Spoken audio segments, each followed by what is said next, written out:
तो बताएंगे सभी नालायक बालक, पिछले लेक्चर में क्या गुल खिलाए थे सर? हाँ, पिछले लेक्चर में हमने सीखा था एक बेसिक चीज कि टैक्स हमारे देश में कैसे कैलकुलेट होता है ना, कैसे कैलकुलेट होता है। आए थे पिछली क्लास में? तो पहले थोड़ा बहुत पढ़ा होगा कभी, कोई नहीं, पता लग जाएगा ना टैक्स हमारे देश में कैसे कैलकुलेट होता है। तो मुझे बताओ कैसे कैलकुलेट होता है, उसी को आज पढ़ाएंगे। तो जो पिछली क्लास में नहीं थे उनको पता लग जाएगा, घबराओ नहीं, है ना। तो हमने देखा था टैक्स कैलकुलेट करने के लिए 3 सिंपल सा फॉर्मेट बनाया था मैंने तुम्हें, है ना। वो फॉर्मेट घुटनों तक चला गया, नहीं चला गया? Tax liability calculate as per slab rate, जो आज फिर से प्रैक्टिस करेंगे, है ना। प्लस या माइनस, पहले डिस्काउंट, डिस्काउंट एज पर धारा, बोलो भाई धारा 87 है। फिर उसके बाद प्लस अनुपम अंकल आए थे, अनुपम अंकल, पढ़ेगा इंडिया तो पढ़ेगा इंडिया तो बढ़ेगा इंडिया, शिक्षा के पैसे। तो जो स्लैब रेट मैंने तुम्हें कल बताया था वो स्लैब रेट था किसके लिए? इंडिविजुअल्स के लिए। किसके लिए? सांस लेने वाले व्यक्ति, तुम्हारे मेरे जैसे व्यक्ति के लिए। और फिर मैंने तुम्हें एक चीज और बताई थी कि हमारे देश में निम्मो ताई ने, हमारी सीतारमन ताई ने हमारी बहुत ही गड़बड़ कर रखी है, फालतू में कोर्स बढ़ा रखा है। एक उन्होंने बताया कि मैं तुम्हें ओल्ड तरीके से टैक्स देना सिखाऊंगी, एक बताया मैं तुम्हें नए तरीके से टैक्स देना बताऊंगी। तो हमने कल कौन सा सीखा था? ओल्ड, है ना। और आज क्या हम सीखेंगे? नया, राइट। पर जो ओल्ड सीखा था उसी में एक अपडेशन भी हम करते हैं, ठीक है। तो जो बच्चे पिछली क्लास में नहीं आए थे उनको आज समझ में आ जाएगी बात, क्योंकि उसी को मैं आज रिपीट करूंगा, है ना। ओल्ड को ही रिपीट करूंगा, ठीक है। और फिर उसकी प्रैक्टिस भी करेंगे, राइट। तो जैसे मैंने तुम्हें बोला कि भाई रोज टैक्स का एक रजिस्टर लाना है, साफ सुथरा बढ़िया सा अकाउंट्स की तरह, रोज कैलकुलेटर लाना है जब भी टैक्स की क्लास होगी, ठीक है, राइट। तो जितना ज़्यादा पेन घिसेंगे उतना ज़्यादा टैक्स में नंबर आएंगे। टैक्स बिल्कुल अकाउंट्स की तरह है, समझ में आ गई ना बात, ठीक है। किताब तुम्हें टैक्स की यहीं से मिलेगी, बात समझ में आ रही है। कुछ नोट्स मैं तुम्हें खुद दूंगा व्हाट्सएप पे, कुछ हैंड रिटन नोट्स, है ना, मैंने बनाए हैं, वो वाले मैं तुम्हें खुद दूंगा टैक्स के, राइट। आईसीआई के क्वेश्चन के मॉड्यूलर क्वेश्चन हम यहाँ करेंगे, उसकी क्वेरी भी लेंगे भाई आईसीआई के क्वेश्चन कैसे होते हैं। और फिर बाद में जब एमटीपी आरटीपी आती है तो वो बिल्कुल एग्जाम से पहले कर। तो इतना ही क्या है फिलहाल, इतना ही क्या है, बहुत है। अपनी बुक में ही 200 क्वेश्चन है ना। वो 200 के 200 क्वेश्चन लगभग हम कहाँ करेंगे? क्लास में ही करेंगे, क्योंकि उसके सॉल्यूशन मैंने किताब में नहीं दे रखे। उसके सॉल्यूशन इसलिए दे रखे क्योंकि सॉल्यूशन मुझे कराने, ठीक है। उन्हीं 200 क्वेश्चन में एमसीक्यू पैटर्न भी कवर है और डिस्क्रिप्टिव पैटर्न भी कवर है। अब जो मैंने तुम्हें बताई बात कि टैक्स में, है ना, एक बात ध्यान रखो, सिर्फ और सिर्फ क्या ढंग से पढ़ना है, क्या ढंग से रट लेना है फॉर्मूले, क्या रट लेने, मैंने बताया ना, वो फॉर्मूले मैं तुम्हें लिख के दूंगा कि बस 50 पेज में जो चैप्टर है वो मुझे 5 पेज में उस पर क्या लिख देने हैं, फॉर्मूले लिख देने। तो जैसे कल हमने पूरी क्लास पढ़ी, है ना, और देखा कि आधे पेज, पूरी क्लास का फॉर्मूला आधे पेज में था, है ना, उसी को आज रिपीट करते हैं ना। अब पिछली क्लास में मैंने तो बताया था कि जो लोग 60 से कम होते हैं उनका स्लैब था वो वाला, है ना। अब बात सीखते हैं ध्यान से कि जो लोग हमारे देश में 60 से ऊपर हैं, 60 से ऊपर है, तभी हमारे देश में कहता है सठिया गए भाई, तुम सठिया गए। सठिया गए मतलब तुम 60 के हो। अरे सर आज पहली बार पता लगा सठियाने का मतलब, ठीक है। तो सठियाने का मतलब है कि तुम कितनी उम्र के हो गए? 60 की उम्र के। अब जो बंदा 60 की उम्र का हो गया तो हमारे देश में उसे रिटायरमेंट की एज बोला जाता है। पूरी दुनिया में लगभग क्या बोला जाता है? उसे रिटायरमेंट की एज बोला जाता है। जो बंदा 60 साल में क्या हो गया बाबू? जो बंदा 60 साल में, बोलो, रिटायर हो गया, तो बेचारा पैसे कैसे कमाएगा वो? अब तो पेंशन ही बंद होगी प्राइवेट सेक्टर में भी और सरकारी सेक्टर में भी। अब बस वही तो कमा पाएगा बेचारा जो उनने पूरी जिंदगी में जोड़ा होगा। या शेयर ले लिए होंगे तो डिविडेंड आ गया होगा, है ना, एफडी करा रखी हुई तो ब्याज आ रहा होगा। या फिर कोई आजकल टर्म प्लान चलते हैं ना, पेंशन प्लान, LIC के, है ना, इन सब के, तो वहां से कुछ कुछ पैसा आ रहा होगा। लेकिन भाई शाहरुख खान की तरह कुछ कुछ होता है अंजलि, ऐसे कुछ कुछ पैसे से कुछ नहीं होने वाला। तो क्या सरकार पैसे दे देगी? नहीं भाई, है ना। जो काफी दूसरे देश हैं जो हमसे इकोनॉमी में स्ट्रांग है, जैसे यूएस हो गया, कनाडा हो गया, वहां पे सरकार बूढ़े लोगों को क्या देती है? पेंशन देती है सरकारी खाते। जैसे हमारे यहाँ देती लाडली दीदी योजना, है ना, माताएं योजना, महतारी योजना चल रही नहीं चल रही? अरे दिल्ली में देखते हो तुम 2100 रुपये 2500 रुपये, हाँ आज से शुरू हो जाएंगे, सही बात है। तो 2100 2500 रुपये जो मिलेंगे, काश मैं भी लड़की होता है ना तो 2100 2500 रुपये जो मिलेंगे, एक्चुअली में ये जो फ्री बी का कॉन्सेप्ट है ना, ये इंडिया का नहीं है, ये यूएस का कॉन्सेप्ट है। और ये फ्री बी पता कब देते हैं यूएस वाले? जब कोई बंदा बूढ़ा हो जाता है, रिटायरमेंट की एज जाती है, तो उनको रहने के लिए घर भी मिलता है ओल्ड एज होम, और अच्छा खासा घर होता है, मतलब ऐसा नहीं कि मतलब बढ़िया होटल टाइप का है ना, राइट। और उनको फ्री बीज में उनको क्या मिलते हैं? Medical free, facility free. ये जो नेता लोग वोट मांगने के लिए करते हैं ना, ये कॉन्सेप्ट यूएस का 60 एज के बाद जेन्युइनली लोगों को दिया जाता है, उनके कॉन्स्टिट्यूशन में है ये, कि जितने भी बूढ़े लोग हो गए होंगे, वो रिटायर हो गए होंगे, वो काम नहीं कर रहे होंगे, और वहाँ बच्चे वैसे साथ नहीं रहते है कि नहीं, पता नहीं कौन सी मम्मी कौन से पापा, वो नहीं पता होता है कि नहीं बात। तो वहाँ बच्चे बालक साथ नहीं रह रहे होते, तो फिर बूढ़ों की देखरेख कौन करेगा? गवर्नमेंट करती है। तो गवर्नमेंट मेडिकल फ्री देती है, गवर्नमेंट घर भी फ्री देती है, गवर्नमेंट पॉकेट मनी टाइप भी ना फ्री देती है, जो हम इंडिया में ही लाडली योजना हम ये चलाते हैं, बहने योजना। अब ये जो फ्री बीज है इंडिया में, अब दे दोगे तो बुढ़ापे में कुछ नहीं मिलने वाला, बल्कि ये होना कब चाहिए था? ये जो बोलते हैं ना नेता लोग कि 2500 रुपये महीना फ्री मिलेंगे, एक्चुअली में ये किसको देने चाहिए? जो सीनियर सिटीजन हो गए उनको देने चाहिए। कॉन्सेप्ट विदेश का है, लेकिन गलत लागू करते हैं देश में, गलत टाइम पे लागू है। अब कर दिया तो कर दिया। तो ताई कह रही चलो कोई बात नहीं, बूढ़े लोगों को एक छोटा सा क्या दे देते हैं? तोहफा दे देते हैं। ताई ने बोला मैं बूढ़े लोगों के लिए एग्जामिशन की लिमिट क्या कर दूंगी, और इतनी बढ़ा दी, इतनी बढ़ा दी, इतनी बढ़ा दी कि धमाका हो गया पूरी दुनिया में। कितनी बढ़ा दी? मात्र 50,000 रुपये। ताई ने बोला जो बूढ़े लोग होंगे उनकी एग्जामिशन लिमिट होगी कितनी? Up to 3 lakh. 3 लाख तक जो भी बूढ़े लोग होंगे पैसा कमाएंगे। मैं मानूंगी वो बूढ़े कौन है? गरीब है, उनको हिंदुस्तान में टैक्स देने की जरूरत नहीं है, अपना बुढ़ापा चला लो, देश मत चलाओ। फिर ताई ने बोला भाई बाकी देखो सेम है, 3 लाख से 5 लाख, कितना बाबू?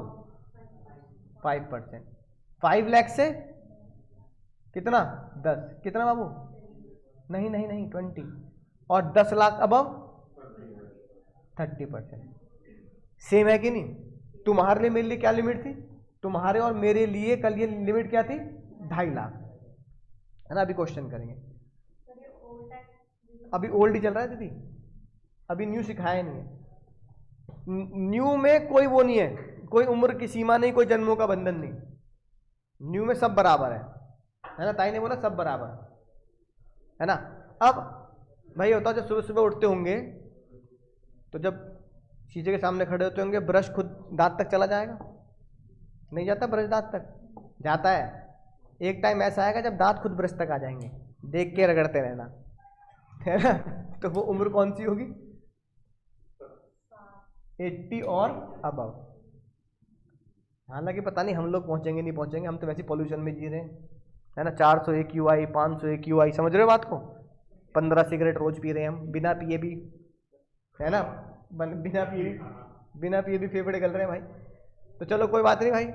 अब जब ऐसे शहर में रह रहे हैं जहां गवर्नमेंट खुद कहती है 10 से 15 सिगरेट रोज तुम रोज पी रहे हो, है ना, राइट। इतना AQI है हमारे NCR में, तो वहां उम्र 80 पहुंच जाए तो मुश्किल है। लेकिन जिनकी जैसे बच्चन साहब, है ना, अमिताभ बच्चन 80 अबव है कि नहीं बात। अब वो कह रहे हैं भैया ये छोड़ो मैं कमाता कितना हूं, मुझे बताओ मुझे माफी कितनी दोगे। तो बच्चन साहब को नाम दिया गया, ये सीनियर सिटीजन थे 60 उम्र की उम्र वाले, बच्चन साहब को नाम दिया गया वेरी वेरी सीनियर सिटीजन, है ना। उनके लिए बताओ कितनी माफी, दिल खोल दिया ताई ने, कितनी? Up to 5 lakh. 5 लाख तक बच्चन साहब को टैक्स नहीं देना। लेकिन 5 लाख से बाबू 10 लाख तक 5%। बच्चे बस यही गलती करते हैं, 5% लगाते हैं। ताई ने बोला उस स्लैब में कोई चेंज नहीं करूंगी, वहां सीधा कितना दोगे आप? 20, और अबव 10 लाख 30%। समझ गए स्लैब, है ना। अब इसको सॉल्व कैसे करना है, वो चेक करते हैं। अब मानेंगे, सुनेंगे ध्यान से। मैं मान रहा हूं इनकम है 12 लाख रुपए। कितनी? 12 लाख। 2 क्वेश्चन बनाते हैं। कैलकुलेट टैक्स लाइबिलिटी, बाबू calculate tax liability for senior citizen as well as calculate tax liability for very senior citizen. तो पहले सीनियर सिटीजन के लिए, है ना, कैलकुलेट करते हैं। कितनी इनकम है बाबू? 12 लाख। तो सबसे पहले मैंने तुम्हें पिछली क्लास में जैसे बताया था कि बच्चन साहब की तरह पड़ाव फिक्स रखने हैं। पड़ाव में कोई बदलाव मत करना। जैसे बच्चन साहब केबीसी में 10,000, 3 20 और 7 लाख का पड़ाव है, ऐसे यहाँ पड़ाव क्या है? फिक्स है। पहला पड़ाव फिक्स कौन सा है? देखो ये होते हैं पड़ाव 3, 5, 10। तो पहला पड़ाव कौन सा? 3। अगला पड़ाव कौन सा? 5। अगला पड़ाव कौन सा? 10। लिख दिया मैंने पड़ाव, है ना। साथ साथ नोट करेंगे, कोई जल्दी नहीं, आराम आराम से नोट करेंगे, है ना, राइट। क्योंकि ये जो सवाल है ये एग्जाम में पूछा ही पूछा जाना है। मतलब ये कॉन्सेप्ट ऐसा नहीं है कि तुम एग्जाम में जाओ तुम्हें लिखेगा यार टैक्स लायबिलिटी पूछी नहीं। अरे टैक्स लायबिलिटी नहीं पूछी तो फिर क्या पूछा? जिस देश में टैक्स लायबिलिटी सबसे इंपॉर्टेंट चीज है तो उसे तो पूछना जरूरी है। अब एमसीक्यू में भी आ सकता है और डिस्क्रिप्टिव क्वेश्चन में भी आ सकता है कि एक चैप्टर का क्वेश्चन बनाया और बोल दिया उस चैप्टर का क्वेश्चन भी सॉल्व करो और साथ में टैक्स लायबिलिटी भी निकालो।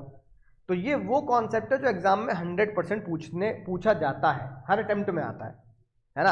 अब बस किस्मत क्या है, ओल्ड से पूछेंगे या न्यू से पूछेंगे, ये अपनी किस्मत है, पर पूछेंगे जरूर। होता है तुम्हारे अटेम्प्ट में किसमें पूछ लें? ओल्ड से पूछ लें, है ना। तुमसे पहले वाले अटेम्प्ट या तुमसे बाद वाले अटेम्प्ट वाले से न्यू स्लैब से पूछ लें, पर पूछेंगे जरूर। मुझे बताओ ये जो बंदा है ना, ये कमा कितने रहा है? 12, लेकिन पड़ाव कितने बच्चन साहब के पास? 10। तो 12 कमा रहा तो 10 से ऊपर कूदना पड़ेगा, नहीं कूदना पड़ेगा? तो बाबू बिजली कहां गिरेगी? 10 के आगे 12 लाख पर। समझ गए कैसे लिखना है ना। अब सावन का महीना पवन करे शोर, झूले झूलने सावन के महीने में।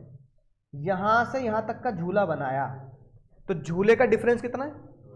2 लाख। फिर यहां से यहां तक का झूला बनाया, डिफरेंस कितना है? 5 लाख। और यहां से यहां तक का झूला बनाया, डिफरेंस कितना है? 2 लाख। रेट ये खुद याद रखने हैं, रेट एग्जाम में देगा नहीं। रेट क्या करने हैं? स्लैब और रेट याद करके जाने, एग्जाम में नहीं मिलेंगे। एग्जाम में तो बोल देगा इनकम है 12 लाख, टैक्स निकाल दे भाई, है ना, उम्र इतनी है 60। तो तुम्हें एग्जाम में रेट नहीं मिलेंगे, रेट याद करने हैं हमें, और फॉर्मूला भी याद करना है कि कैसे हमें सॉल्व करना है। रेट कितना है बाबू इसके बीच में? यहां कितना है और यहां कितना है? 2 लाख का 5%,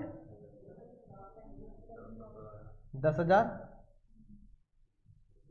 5 लाख का 20%, 2 लाख का 30%, है ना। टोटल कितना आ गया बाबू? 1,70,000, है ना। होगी टैक्स लायबिलिटी। अब इसमें जोड़ने हैं 2 कॉन्सेप्ट जो पिछली जजमेंट में फॉर्मेट बताया। इसमें पहले माइनस करो discount number 87A। Discount number 87A मिलेगा नहीं मिलेगा? क्यों नहीं मिलेगा? होश में याद रखना है बात, एग्जाम में बच्चा बस एग्जाम में ही गलती करता है। डिस्काउंट उसे मिलता है जिसकी कमाई कितनी होती है? 5 लाख तक। As income is more than 5 lakh therefore he is not eligible for discount. तो डिस्काउंट नंबर 87 क्या लिख दूं? नील, है ना। डिस्काउंट की एलिजिबिलिटी क्या है? 5 लाख रुपए। हाँ, और हमारी इनकम कितनी है? 12 लाख। तो हमें डिस्काउंट नहीं मिलेगा। शिक्षा दीदी आ रही है, आज मैं स्कूल जा रही हूं इसलिए मैं बापू को खाना नहीं दे पाऊंगी, माता जी का हाथ नहीं बटा पाऊंगी क्योंकि आज मैं स्कूल जा रही हूं। स्कूल के पैसे कौन भरेगा? हम भरेंगे। किस नाम से? Health and education cess. Health and education cess. ताई ने एहसान क्या किया कि उन्होंने जो 4% लगाया वो तुम्हारी कमाई पे नहीं लगाया, वो तुम्हारे टैक्स पर लगाया। यानी HEC is tax on tax, is tax on tax. तो 170 का 4%, और मेरा आंसर कितना आ गया? बस खत्म सवाल, है ना। एग्जाम में होने वाली गलती ये, एग्जाम में होने वाली गलती ये है। अब अगर 12 लाख को मैं सॉल्व करता हूं, अगर उम्र कितनी हो? 80, है ना। तो अगर उम्र 80 है और कमाई 12 लाख है तो भाई झूले बना सकते हो। पहला पड़ाव बोलो। हाँ, पहला पड़ाव बोलो क्या है? पहला पड़ाव 5 है ना। तो इसका मतलब पहले पड़ाव में ही कितने रुपए लिखने हैं? 5। यहां कितने लिखे थे? 3, क्योंकि उम्र क्या थी? 60। यहां कितने लिख रहा हूं? 5, क्योंकि उम्र क्या है 80। अगला पड़ाव क्या होगा, अगला पड़ाव तो 10 है ही, और क्योंकि इसमें कमाया कितना पैसा 12, तो आखिरी पड़ाव कहां तक जाएगा। अब झूले बना दो, झूले 5 से 10 के बीच में कितने झूल रहे हैं, 10 के 12 के बीच में कितने झूल रहे हैं। यहां पर रेट कितना है बाबू 20, और यहां पर रेट कितना है 5 लाख का 20% प्लस 2 लाख का 30%, टोटल टैक्स लायबिलिटी 160। अब पहले ध्यान से देखो, यहां कितनी थी, यहां कितनी है, बल्कि कमाई क्या है, डिफरेंस क्यों आ रहा है, ये डिफरेंस क्यों आ रहा है 10,000 का, समझ गए। क्योंकि यहां कितनी माफी थी और यहां कितनी माफी है, क्योंकि मेरी बेस एग्जम्पशन 3 से 5 कर दी, उसकी टैक्स का डिफरेंस आ रहा है 1,70,60,000, 160, ठीक है। लेकिन ताई कह रही है डिस्काउंट मिलेगा नहीं मिलेगा, क्यों, क्योंकि कमाई कितनी है। तो ताई कह रही कोई नहीं, शिक्षा के पैसे तो दे दो, वो तो देने पड़ेंगे, उसमें बूढ़े होने का कोई रोल नहीं है। कितने रुपए 4% ऑन 1,60,000 कितना है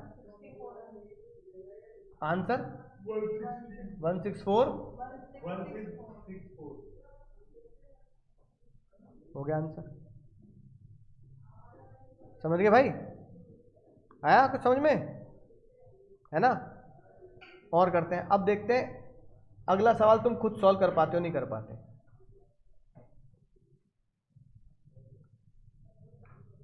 income 4,50,000, calculate tax liability if the assessee या person is 60 and if the person is 80। सब करेंगे सॉल्व, कोई जल्दबाजी नहीं, आराम से करेंगे। 60 की उम्र का बंदा है और 80 की उम्र का बंदा है, कमाता है 4.5 लाख रुपए सालाना।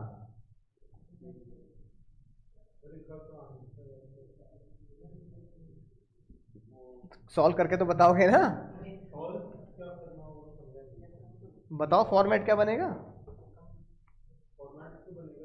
बनेगा क्यों नहीं बनेगा भाई।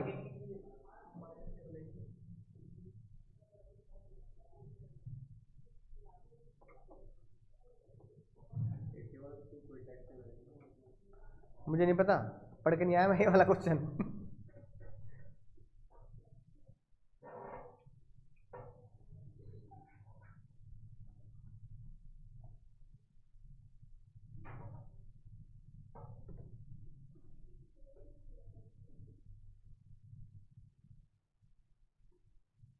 करो करो सॉल्व करो, हो जाएगा, सॉल्व करो। सबसे पहली खतरनाक बात जो एग्जाम में गलती करता है बच्चा, मुझे बता दो डिस्काउंट मिलेगा नहीं मिलेगा, मिलेगा पक्का, क्यों, क्योंकि कमाई कितनी है 5 से नीचे है, 5 तक है, तो he is eligible for discount. Discount को ताई टेक्निकल भाषा में क्या बोलती है, रिबेट। सेक्शन कौन सा होता है 87 है, डिस्काउंट मिलेगा ना। अब देखो 60 की माफी कितनी होती है और कमा कितना रहा है, तो पहला पड़ाव 3, अगला पड़ाव 5, उससे अगला पड़ाव 10। बिजली कहां गिरेगी, जहां मैं पैसा कमाता हूं, तो बिजली कहां गिरी 3 से 5 के बीच में 4.5 लाख। अब मेरे को 5 लाख तक तो पहुंचना ही नहीं है ना, क्योंकि मैं कमा नहीं रहा, तो यहां से यहां तक का झूला कितने रुपए बैठे झूले में 1.5 लाख। रेट कितना है यहाँ, रेट कितना है 5%, 1.5 लाख का 5% कितना आया, कितना 7,500, यानी 7,500 हो गया। अब मुझे बताओ डिस्काउंट मिलेगा नहीं मिलेगा, डिस्काउंट का सेक्शन बोलो -87 है। अब सबसे इंपॉर्टेंट बात, मुझे 87A का फॉर्मूला बता दो। 87A का फॉर्मूला होता है 12,500 रुपया, और जो मैंने टैक्स निकाला, मैंने कितना टैक्स निकाला 7,500, विच एवरेज बताओ इनमें से क्या कम है 7,500, इनमें से कम है। तो डिस्काउंट का फॉर्मूला याद हो जाएगा, नहीं हो जाएगा? 12 फिक्स रेट 12,500 और 7 जो tax liability which ever is less, कितना आ गया टैक्स? अब इस नील पे ऐड भी कर दोगे शिक्षा के पैसे 4%, तो भी क्या आएगा? 0/सन्नाटा, तो 0/सन्नाटा ही आंसर क्या हो गया? नील। समझ गए? अब बताओ मुझे कि 12 लाख में, 6 लाख में, 8 लाख में और 4.5 लाख में क्या फर्क है? 4.5 लाख में मैं क्या देता हूं? रिबेट देता हूं, और 5 लाख से ऊपर में मैं रिबेट नहीं देता। बात समझ में आ गई? अब इसी क्वेश्चन को करते हैं, उम्र कितनी है? अगर उम्र 80,000 है, मैं कमा कितने रहा हूं? तो पहला पढ़ा भी क्या है? 5 लाख, यानी कि 0 से 5 क्या है? माफ। और तो 4.5 लाख 0 से 5 के बीच में बैठेंगे, तो क्या लिखूंगा? है ना, person is covered within the exemption limit, है ना, राइट। इसको ताई बोलती है एग्जम्पशन लिमिट को maximum amount not chargeable to tax, maximum amount not chargeable to tax. A person is covered under the maximum amount not chargeable to tax, that is exemption limit, therefore tax liability क्या होगी? nil। और जहां tax liability आपकी 0 आ रही है, तो वहां आपकी रिबेट भी 0 होगी ऑटोमेटिकली, और शिक्षा के पैसे भी क्या हो गए? 0 हो गए, है ना। अब बताओ 5 लाख तक तो टैक्स लायबिलिटी 0 है, तो रिबेट तो ऑटोमेटिकली 5 लाख तक की इनकम पे होता है, वो ऑटोमेटिकली क्या आएगी? 0 आ जाएगी। तो यहां पर -87 करना बेकार है, और प्लस HEC एजुकेशन सेस वगैरह लगाना 4% भी क्या है? बेकार है, क्योंकि फाइनल आंसर क्या आना है? हमेशा नील आना है। समझ में आई बात? तो इसका मतलब 3 स्लैब सीखे हमने। कितने स्लैब सीखे? 3। एक स्लैब कौन सा सीखा? 60 वालों का। एक स्लैब कौन सा सीखा? 80 वालों का। और एक स्लैब कौन सा होता है? जो 60 से कम होते हैं, उसमें क्या होता है?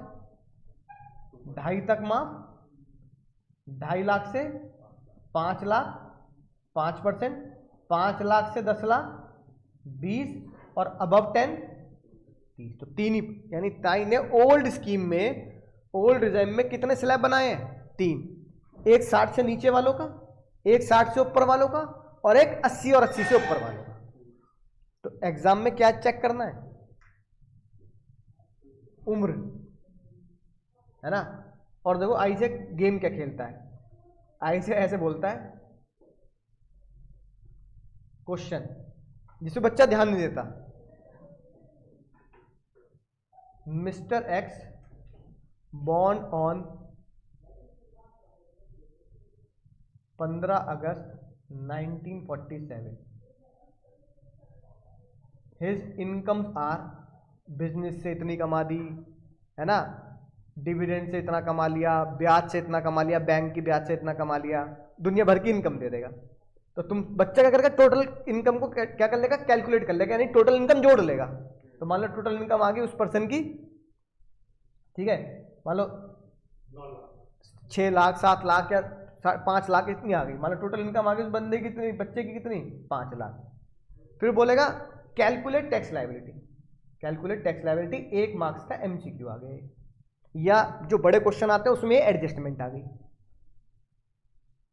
समझिए क्या लोचा है? Calculate tax liability as per old regime. अब बच्चा बताओ कहां फंसेगा? उम्र में। करो कैलकुलेट। अब क्या, बस मुझे बताओ 60 से ऊपर है या 80 से ऊपर है? पक्का 80 पे तो नहीं पहुंच रहा ना भाई, यही चेक करना होता है एग्जाम में। यहां वो कर देता 37, 80 हो जाता, तो स्लैब कौन सा लगता? 5 लाख वाला। अब कौन सा लगेगा? 3 लाख वाला।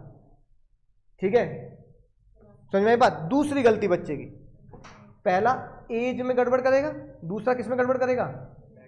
87A में रिबेट नहीं देगा। अगर ये 47 होगा, अगर ये 47 होगा तो 80 से नीचे आएगा, तो बच्चा क्या नहीं देगा? रिबेट नहीं देगा।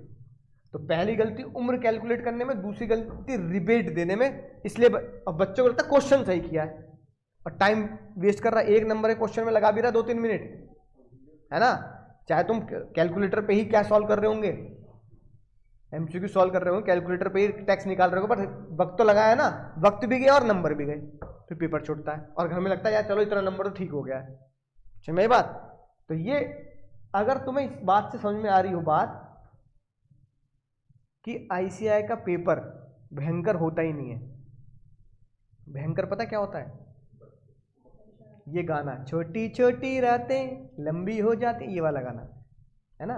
जैसे एक्स के साथ छोटी छोटी रातें लंबी हो गई थी ना, रात नहीं कटती तुम्हारे बिना, मैं तुम्हारा फोन नहीं काटूंगा, है ना। ऐसे ही आईसीएआई के एग्जाम में छोटी छोटी बातें लंबी हो जाती हैं।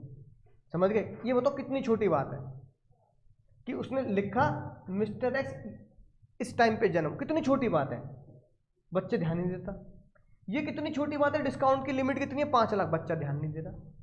अगली छोटी बात देखो, जो बच्चा ध्यान देता नहीं और एग्जाम में पूछते हैं। ताई ने बोला अंग्रेजों ने हमारे ऊपर कितने साल राज किया? 200 साल, बदला हम लेंगे, बदला हम लेंगे। बोलो जय महेशमती, बदला हम लेंगे। हमने कहता है क्या कर रही हो, यूक्रेन रशिया की तरह कई सालों तक जंग लड़ते रहेंगे क्या? उन्होंने कहा नहीं नहीं ऐसे बदला नहीं लेंगे, बदला लेंगे कलम से। किससे लेंगे? कलम से बदला लेंगे। और ताई ने बोला जो भी बंदा नॉन रेजिडेंट होगा, अगला चैप्टर हम यही पढ़ेंगे, जो भी बंदा, अगला चैप्टर हम यही पढ़ेंगे कि कौन रेजिडेंट होता है और कौन, अगला चैप्टर ये, जो भी बंदा नॉन रेजिडेंट होगा पहला बदला उससे मैं लूंगी, टैक्स नहीं, अरे बदला थोड़ी टैक्स नहीं लूंगी, पहला बदला उससे मैं लूंगी। दीदी बिल्कुल सही कह रहे, पहला बदला उससे बड़ा ये होगा कि डिस्काउंट नंबर 87A उस नॉन रेजिडेंट को नहीं मिलेगा। समझ गए? अब एक बंदा इंडिया में आके 5 लाख कमा रहा है ना, तुम्हारी टैक्स लायबिलिटी तो नील हो जाएगी डिस्काउंट देके, उसकी टैक्स लायबिलिटी नहीं बैठेगी। अभी कैलकुलेट, अभी क्वेश्चन करेंगे। पहला बदला समझ में आया? ताई ने बोला दूसरा बदला, उम्र कितनी ही हो उसके लिए गाना नहीं बजेगा, ना उम्र की सीमा हो ना जन्मों का हो बंधन। उम्र 50 हो, 60 हो, 80 हो, फिक्स एग्जामिशन है 2.5 लाख, खत्म बात। 60 का होगा तो भी 2.5, 80 का होगा तो भी 2.5, है ना, और 60 से नीचे तो 2.5 है ही। तो पहला बदला क्या लिया ताई ने? रिबेट नहीं दी, सबसे खतरनाक बात, रिबेट नहीं दी। तो ताई ने 2 बदले लिए इस चैप्टर के अंदर कि भाई पहला बदला तो मैं रिबेट दूंगी नहीं तुझे, है ना, खत्म बात। और दूसरा तेरी एग्जामिशन लिमिट कितनी रहेगी? 2.5। अब तीसरा खतरनाक बात जो बच्चा गलती करता है एग्जाम में, समझ गए? क्वेश्चन में लिखा होगा mister X born in 15 August 1947 in Canada, है ना, और साथ में लिखा भी होगा, क्योंकि रेजिडेंशियल स्टेटस में अगले चैप्टर में हम पढ़ेंगे, रेजिडेंट और नॉन रेजिडेंट हमारे यहाँ आधार कार्ड से नहीं जाना जाता, देश से जाना जाता है। किससे जाना जाता है? तो ताई ने बोला जो भी इंडिया में 182 दिन रहता है, चिंता मत करो अगले चैप्टर में तुम्हें याद करा दूंगा कितने दिन रहता है, जो भी इंडिया में, जैसे वो याद है ओपीसी वाला कॉन्सेप्ट पढ़ा था, 120 दिन रेजिडेंट है ना, तो जो भी इंडिया में 182 डेज रहता है वो इंडिया में क्या कहला जाता है?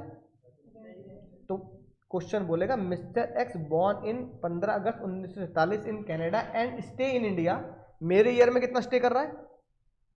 180 डेज। करना कितना चाहिए था? 182, कर कितना रहा है? तो क्या बन गया? तो बच्चा अगली गलती क्या करता है? रेजिडेंट और नॉन रेजिडेंट को पहचानता नहीं। रीजन मीनिंग पता है क्या है? जितने भी क्वेश्चन तुम चाहे आईसीएआई किताब में देखो, अपनी किताब में देखो, सब किसके होंगे? रेजिडेंट के। 100 में से 95 क्वेश्चन रेजिडेंट के होंगे और 5 किसके होंगे? तो 5 को भूलना लाजमी है और 95 का डेटा याद रखना। तो हमारी खोपड़ी में ये चलता है क्या कि जो क्वेश्चन होगा वो किसका होगा? रेजिडेंट का होगा। इस चक्कर में गलती होती है। अब बताओ, दोनों बदला लेते हुए कमाई मेरी कितनी लेते हैं? 4.5 लाख। कितनी लेते हैं बाबू? 4.5 लाख की कमाई है। एज दोनों की फिक्स, मान लो 25-25 साल, बट एक बंदा इंडिया का क्या है और दूसरा बंदा इंडिया का क्या है, और दोनों की एज फिक्स है कितनी, मान लो 25 साल। क्या कैलकुलेशन में कोई फर्क पड़ेगा? तो करो फिर कैलकुलेट अगर पड़ेगा तो। रेजिडेंट कमाई 4.5 लाख, नॉन रेजिडेंट कमाई 4.5 लाख, एज 25,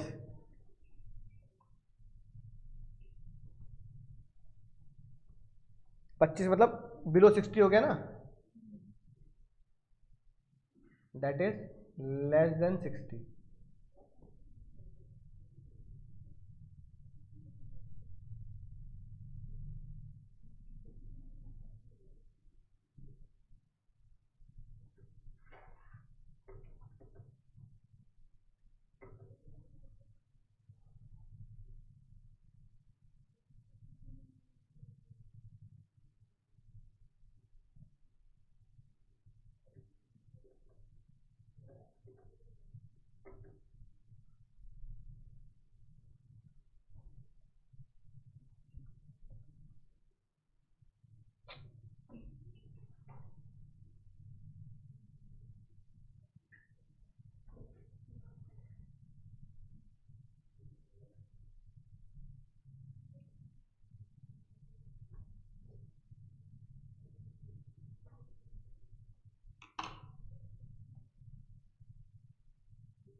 वही बाकी बच्चों को करने दो।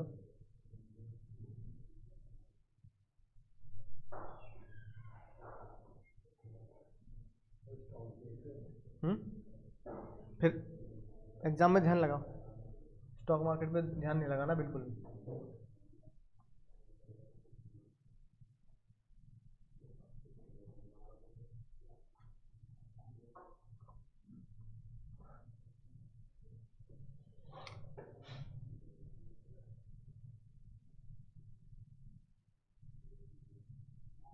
कितना आ रहा है रेजिडेंट का और नॉन रेजिडेंट का, चेक कर लें। रेजिडेंट का स्लैब बताओ अगर उम्र 25 होती है तो। पहला पढ़ा बच्चन साहब का, दूसरा पढ़ा और तीसरा, बिजली कहाँ गिरेगी बाबू, 2.5 और 5 के बीच में कितने रुपए पर, इसके झूले पे कितने रुपए बैठे, 2 लाख। कितना परसेंट का रेट लेती है ताई, तो 2 लाख का 5%, 10,000। अब सबसे खतरनाक बात एग्जाम में होने वाली गलती, क्या 87A मिलेगा नहीं मिलेगा, बोलो मिलेगा नहीं मिलेगा, क्यों मिलेगा, एक रेजिडेंट और दूसरा 5 लाख तक की इनकम, यानी 87 एक का शर्त, एक तो रेजिडेंट होना चाहिए प्लस इनकम क्या होनी चाहिए, less than up to 5 lakh. क्या दोनों बातें यहां पूरी हो रही हैं, रेजिडेंट है कि नहीं है और इनकम अप टू 5 लाख है कि नहीं है तो फॉर्मूला बोल दो,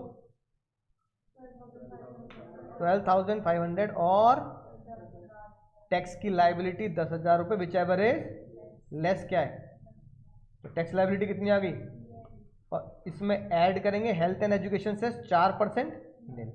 आंसर भी क्या हो गया, समझ गए क्यों नील हो गया, क्योंकि रिबेट नंबर 87A ने इस फॉर्मूले के तहत क्या दिला दिया, डिस्काउंट दिला के टैक्स लायबिलिटी नील कर दी। फॉर्मूला याद हो गया सबको, क्या है फॉर्मूला, 12,500 और tax liability which ever is less, fix है। हाँ लिखना है ना, ऐसे तो प्रेजेंट करेंगे आंसर। हाँ रिबेट अंडर सेक्शन 87 है। हाँ हाँ हाँ, नीचे ना लिखो तो कोई बात नहीं, चल जाएगा। मैं तो इसलिए लिख रहा हूं ताकि तुम्हें याद रहे कि रिबेट के साथ साथ एजुकेशन सेस और हेल्थ सेस भी जोड़ना होता है। और एक बात ध्यान रखना, अब पता नहीं क्यों करते हैं बच्चे गलती, मुझे ये बात समझ में नहीं आई, और शायद तुम्हें लगेगा कि ये कोई करने वाली गलती है, पर बच्चा पता नहीं क्यों, मैंने टेस्ट में भी देखी ये चीज़, बच्चा इसको भी ऐड कर देता है, इसको भी ऐड कर देता है। अब कोई लॉजिक समझ में नहीं आया मुझे इसका क्यों करता है वो, ये एग्जाम फियर और घबराहट। या कुछ बच्चे इसको भी लेस करते तो इसको भी लेस करते हैं। समझ रहे हो? ये तुम्हें लग रहा है इसे तो बचकानी हरकतें, पर बचकानी हरकतें बच्चों से ही हो रही हैं। समझ गए ना? बस समझ गए ना? वही डर है एग्जाम में बैठने का, एक घबराहट है ना, और यहां पढ़ने का एक रिलैक्स दिमाग। बस यही डिफरेंस है एग्जाम हॉल में और यहां में। ठीक है? तभी ये ऐसी मिस्टेक होती है जो होने वाली कोई है ही नहीं, कि या तो बच्चा दोनों को लेस कर देता है या बच्चा दोनों को ऐड कर देता है। बल्कि तुम्हें पता है डिस्काउंट को घटाना है और HEC को ऐड करना है। तो इसलिए बता रहा हूं क्योंकि मुझे पता है गलती होती है ना, कि तुम इस पे अवेयर रहो कि यार कहीं मैं ये बेकार की गलती तो नहीं कर रहा, बेकार की गलती के चक्कर में पूरे नंबर चले जाएंगे। अब आते हैं भाई नॉन रेजिडेंट। नॉन रेजिडेंट से हमेशा क्या खोपड़ी में क्या बात डालनी है, घुटनों में आना चाहिए, बदला लेना है, मेरे बदले की आग, है ना, बदला लेना है। अब नॉन रेजिडेंट से बदला लेना है। नॉन रेजिडेंट की दूसरी बात, उम्र कोई भी हो, उम्र से कोई मतलब नहीं, उम्र कोई भी हो, एग्जामिनेशन लिमिट कितनी है हमेशा, अगला पड़ाव 5 और अगला पड़ाव 10। बिजली कहां गिरेगी, 4.5 लाख। यहां से यहां तक का झूला बनाया, कितना एक्स्ट्रा हो गए, 2 लाख का 5%। देखो अमाउंट तो सेम आएगा, अमाउंट तो सेम आना है क्योंकि उम्र सेम है ना, अमाउंट तो सेम ही आना है। लेकिन सबसे खतरनाक बात जो बच्चा गलती करता है, यही है एग्जाम में होने वाली गलती। मैंने कहा है ना, छोटी छोटी रातें लंबी, छोटी छोटी जैसे रातें लंबी होती है, छोटी छोटी बातें एग्जाम में बड़े नंबर काटती हैं, है ना। अब पिछले दिनों, पिछले अटेम्प्ट में एक फोटो वायरल हुई, पता नहीं तुम तक पहुंची कि नहीं पहुंची। एक बच्चे ने अकाउंट से क्वेश्चन, मेरे पास होगी तो मैं भेज दूंगा, शायद मेरे पास हो तो। एक बच्चे ने अकाउंट से क्वेश्चन पूरा ठीक कर रखा है, पूरा ठीक, 6 नंबर 7 नंबर का क्वेश्चन, उसे 0 दे रखे हैं। और पता क्या नोट लिख रखा है, कि बच्चे ने ये हेडिंग नहीं डाली कि balance sheet as on 31 March 2024, 25, 26 for mister X. तो मुझे चेकिंग करने वाला कह रहा है मुझे ये नहीं पता किसकी बैलेंस शीट है और किस साल की बैलेंस शीट है। तो वो बैलेंस शीट प्रैक्टिकली क्या है, वॉइड है। और अगर वो चीज प्रैक्टिकली वॉइड है तो एग्जाम में भी वो क्या है, वॉइड है। अब तुम एग्जाम चेकिंग करने वाले को गलत नहीं बोल सकते। तुम एज अ चार्टेड अकाउंटेंट तुम मेरे पास से P&L बैलेंस शीट लेके आए कि सर इस P&L बैलेंस शीट का मेरा ऑडिट कर दो, क्योंकि सीए क्या करते हैं, ऑडिट कर दो। अब हर साल के टैक्स लॉस क्या होते हैं, अलग होते हैं हर साल के, है ना। तो जैसे ऑडिट होता है ना अकाउंट्स में भी, ऐसे टैक्स में भी ऑडिट होता है। अब तुम मेरे पास कह क्या है कि सर मेरा टैक्स ऑडिट कर दो, तुमने P&L बैलेंस शीट मेरे टेबल पे छोड़ के चले गए ना, उस पे लिखा कि P&L बैलेंस शीट है किसकी, कंपनी की है, पार्टनरशिप की है, इंडिविजुअल की है, HUF की है, ट्रस्ट की है, मंदिर की है, किसकी बैलेंस शीट है वो, पहली गलती। दूसरा, किस साल का डेटा यूज करूं, क्योंकि टैक्स तो हर साल बदल रहा है। तो मुझे ये तो बता दो 23-24 के हिसाब से ऑडिट करना है, 25-26 के हिसाब से ऑडिट करना है, 30-31 के हिसाब से ऑडिट, किसके हिसाब से ऑडिट करना है, तुमने बताया नहीं। तो मेरे लिए वो बैलेंस शीट क्या है, बेकार है। करूं क्या भाई, मुझे ये तो बता दे किस साल के लिए बता रहा है, तो और किसके लिए बता रहा है, इंडिविजुअल के लिए बता रहा है। अच्छा जैसे मैं यहाँ बोलूं कि 4,50,000 रुपये टैक्स निकाल दो और ये नहीं बता रहा कौन है ये, अरे तो बताना फर्ज बनता है ना कि रेजिडेंट है नॉन रेजिडेंट है, क्योंकि रेजिडेंट होगा तो क्या होगा, नील आएगा, नॉन रेजिडेंट होगा तो क्या होगा, टैक्स आएगा, 0 नंबर। तो 2-3 महीने पहले ये फोटो बहुत वायरल हुई, मतलब अपनी सीए कम्युनिटी में। क्वेश्चन पूरा सही था, पूरी बैलेंस शीट मैच हो रही है, बहुत अच्छे से बच्चे ने लिख रखा है, राइटिंग बहुत बढ़िया उसकी, जो हम पहले क्वेश्चन में करते हैं ना, बढ़िया बढ़िया स्केल से खींच के ढांचे बना के, है ना, बढ़िया, कोई भी कटिंग ना हो वैसी, और नंबर 0, लॉजिक लिख रखा है, ये था। समझ रहे बात को। इसका मतलब जितना इंपॉर्टेंट लेजर फोलियो बनाना होता है ना, उसके भी नंबर कट जाते हैं क्योंकि हम बनाते नहीं लेजर फोलियो, उतना ही इंपॉर्टेंट एग्जाम में हेडिंग देना हो जाता है कि मैं जो टैक्स निकाल रहा हूं वो किसके लिए निकाल रहा हूं, mister Peter who is non resident of India. तो हेडिंग बहुत इंपॉर्टेंट है।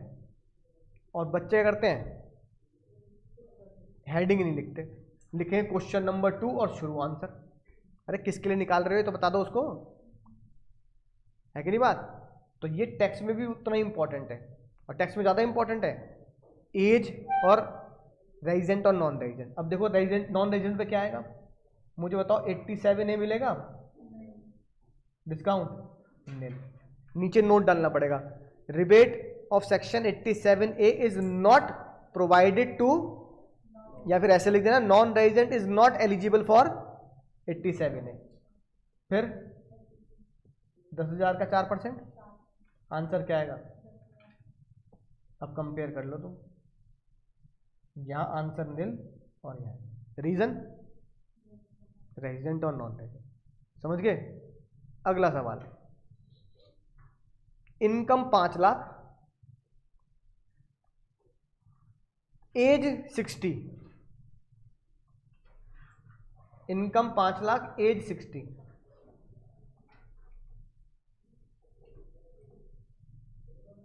ये सारे कॉपी में नोट करते जाना, क्योंकि जब रिवाइज करते हैं ना तो ये बहुत काम आता है, चाहे कैलकुलेटर पे सॉल्व हो, पर तुम्हें पता होना चाहिए कि ये हो क्या रहा है। इनकम 5 लाख, एज 60, एक बंदा रेजिडेंट और एक बंदा non resident. Income 5 lakh, age 60, एक बंदा रेजिडेंट, एक बंदा नॉन रेजिडेंट।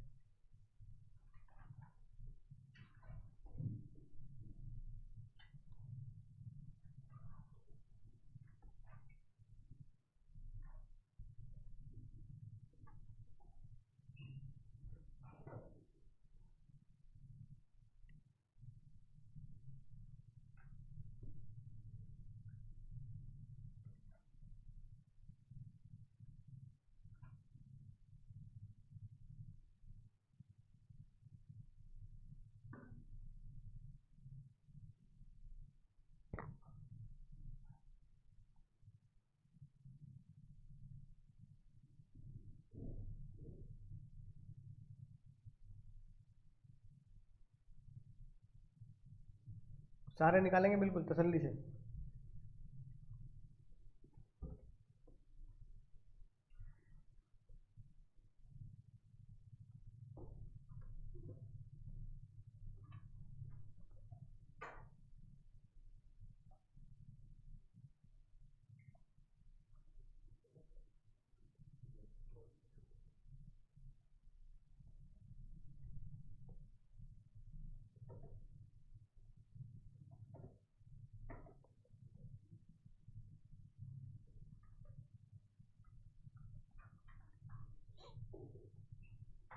हो गया।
करें सॉल्व। सबसे पहले खतरनाक बात, इनकम 5 लाख है, सबसे पहले घुटनों में बात बता दो, डाल दिया करो कि भैया डिस्काउंट मिलेगा नहीं मिलेगा, क्योंकि एग्जाम में गलती यही होती है, डिस्काउंट मिलेगा, 5 लाख है तो मिलेगा ही पक्का, सोच लो। गलत जवाब। चप्पल कहाँ है मेरी, चप्पल पहन के नहीं आते बच्चे, वरना चप्पल, डिस्काउंट मिलेगा नहीं मिलेगा। अब नालायक बोलो मिलेगा पर, तो ये कौन बोलेगा मिलेगा पर, हाँ, तो डिस्काउंट नंबर 87 है, मिलेगा, लेकिन किसको मिलेगा, रेजिडेंट को मिलेगा, क्योंकि नॉन रेजिडेंट से तो बदला लेना है। तो डिस्काउंट नंबर 87 है, रेजिडेंट को नहीं मिलेगा। एक तो बस समझ गया ना कंफ्यूजन क्या एग्जाम में, बस। और ये कंफ्यूजन एग्जाम में 100% इसलिए होती है क्योंकि बच्चा रेजिडेंट के क्वेश्चन सॉल्व करता है, नॉन रेजिडेंट क्वेश्चन सॉल्व नहीं करता, जिसकी वजह से भूल जाता है। पहली गलती समझ में आ गई। दूसरी गलती मुझे बताओ, एग्जम्पशन लिमिट कहां से शुरू होगी? उम्र 60 है, हाँ पूरी बात बोलो। रेजिडेंट 3 और नॉन रेजिडेंट 2.5, सबसे खतरनाक दूसरी एग्जाम की गलती। अब तुम समझ चुके होंगे कि बात बड़ी नहीं है, बात तो छोटी है, पर गलती होना क्या है? बिल्कुल लाजमी है। क्यों? क्योंकि ऐसी छोटी बातें मैंने अभी 2-3 बताई तुम्हें। एक बताई स्लैब रेट की डिफरेंस की, एक बताई 87A की। अब यही बातें हो जाए 100 से ऊपर, समझ गए बात? पूरे इनकम टैक्स में ऐसी बातें कितनी मिलेंगी तुम्हें? 100 से ऊपर मिलेंगी, छोटी बातें, है ना? तो इसलिए आईसीए का पेपर लोगों को टफ लगता है। रीजन कि मैं वो छोड़ जाता हूं जो मुझे लगता है कि ये कोई पढ़ने वाली चीज है, और आईसीए वही क्वेश्चन देता है जो तुम्हें लगता है कि पढ़ने वाली चीज नहीं है ना? तो आईसीए ये कहता है, ये बताओ कोई नॉन रेजिडेंट बंदा इंडिया में आ रहा है, जैसे आईपीएल के मैच होते नहीं होते, आईपीएल में जितने विदेशी लोग आते हैं सब नॉन रेजिडेंट है। कौन 120 दिन रुकता है इंडिया में? कोई भी नहीं रुकता। सब 1 या 1.5 महीने रुकते हैं, 40-50 दिन, है कि नहीं बात? तो आईपीएल में जितने स्पोर्ट्स पर्सन आ रहे हैं सब नॉन रेजिडेंट हो गए, तो उनके ऊपर नॉन रेजिडेंट का लॉ लग गया, नहीं लग गया? तो तुम्हारे लिए छोटी बात कैसे हो गई? और आईपीएल में वो करोड़ करोड़ रुपए ले जाते हैं वो, तो क्या तुम्हारे लिए छोटी बात कैसे होगी? हमारे लिए तो कई करोड़ की बात है। एक ही प्लेयर को 20-20 करोड़ रुपए दे देते हैं। वो कौन था पिछली बार 24 करोड़ रुपए मिले थे यार उसे, पैट कमिंस को। हाँ 24 है, हाँ इस बार किसको? ऋषभ पंत नहीं, किसी नॉन रेजिडेंट को भी देखो। तो पैट क्यूमिंस ऑस्ट्रेलिया के प्लेयर को 24 करोड़ रुपए दे दिए हैं। हाँ मिचेल स्टार्क हो गया 25 करोड़। वो कह रहे तुम्हारे लिए छोटी बात है नॉन रेजिडेंट, हमारे लिए तो 500 करोड़ तक की बात है ये। एक एक बंदे को तुम 24-24, 25-25 करोड़ रुपए दे रहे हो, है ना? हमें लगता है कि नॉन रेजिडेंट छोटी बात। अरे छोटी बात क्यों भाई? अब बताओ, चाहे मिचेल स्टार्क हो, चाहे पैट क्यूमिंस हो, इंडिया में आके पैसे कमा रहे हैं आईपीएल में, इंडिविजुअल है, तो उनका स्लैब कितना होगा? 2.5। आईपीएल में कोई कोच आ गया फॉरेन का, भाई रिक्की पॉइंटिंग कोच है किसका? दिल्ली का रिक्की पॉइंटिंग। रिक्की पॉइंटिंग की उम्र हो गई 60, पर कह रहा है 60 होगी तो क्या वो कोचिंग तो कर सकता हूं, है ना? 60 साल का रिक्की पॉइंटिंग आईपीएल में पैसा कमा रहा है, इंडिविजुअल हो गया, स्लैब रेट कितना लगेगा उसका? 60 होके भी। तो क्यों इंपॉर्टेंट नहीं है नॉन रेजिडेंट? हमें और तुम्हें लगता है नॉन रेजिडेंट बड़ी अनइंपॉर्टेंट है, समझ ना बात? तो छोटी बातों को ध्यान इसलिए देना है क्योंकि वो हमारी नजरों में छोटी बात है, पर प्रैक्टिकली बड़ी बातें हो। अब समझ गए? 2 बातें, यहां डिस्काउंट इतना और ये इतना, यहां डिस्काउंट इतना और ये इतना। अब निकाल दो बस। 3 से 5 लाख तक कमाएगा वो, तो यहीं गिरेगी बिजली। 3 से 5 कितना एक्स्ट्रा? 2 लाख पे रेट कितना? 10,000। कितना आ गया? 87 देंगे नहीं देंगे? रेजिडेंट देंगे। फॉर्मूला बोलो 87 का। 12,500 और 10,000 whichever is less, liability nil. Non resident age 60 है लेकिन फिर भी कितनी माफी है? 2.5। कितना एक्स्ट्रा? 2.5 लाख। रेट कितना? कितना आ गया? 87 दे दूं क्या? नहीं, लेकिन 12,500 का 4%, 500 पूरे 500 कितना आ गया? समझ गए डिफरेंस? एज भी सेम, कमाई भी सेम, एज भी सेम, कमाई भी सेम, लेकिन हमें 0 देना है। और पता चिल्लड़ों पे जय महेशमती जय महेशमती, अंग्रेजों से बदला। क्या बदला है ना? पता ही कह रहे, कोई बात नहीं, छोटा छोटा बदला सही, पर बदला तो बदले। तो अंग्रेजों से हमने 2 बदले लिए। पहला उन्हें स्लैब रेट एक ही दिया और दूसरा 87 ने उनको नहीं दिया। समझ गए? तो अब मुझे बताओ, अगर मैं ओल्ड रिजिम की बात करूं तुमसे, ओल्ड रिजिम की, तो तुमने क्या सीखा ओल्ड में? 3 होते हैं स्लैब, एज वाइज, एज के हिसाब से। फिर होता है 87A, रेजिडेंट और नॉन रेजिडेंट के हिसाब से भी। और फिर होता है 4% हेल्थ एंड एजुकेशन से। अगर मैं एज के हिसाब से स्लैब बताऊं तो इसमें भी रेजिडेंट का अलग स्लैब होते हैं और नॉन रेजिडेंट के अलग स्लैब होते हैं। नॉन रेजिडेंट में 2.5 की माफी होती है और रेजिडेंट में 2.5 की भी माफी है, 3 की भी माफी और 5 की। यही तो पढ़ा अब तक हमने।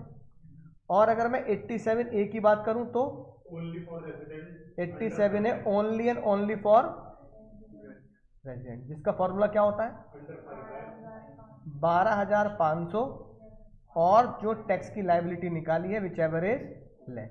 इसकी सबसे बड़ी शर्त क्या है, इनकम कितनी होनी चाहिए, इनकम अप टू 5 लाख। और उसके बाद रेजिडेंट हो या नॉन रेजिडेंट हो, डिस्काउंट के बाद अगर कोई वैल्यू आती है तो 4% हेल्थ एंड एजुकेशन सेस आपको लगाना पड़े। और अगर मैं फॉर्मेट की बात करूं तो फॉर्मेट अगर मैं बताऊं तो फॉर्मेट कैसा होगा, पहले हम लिखेंगे tax liability as per slab rate, ये लिख दिया मैंने। फिर मैं उस पर लिखता हूं क्या, रिबेट अंडर सेक्शन 87A, ठीक है। फिर मैं क्या लिखता हूं, एड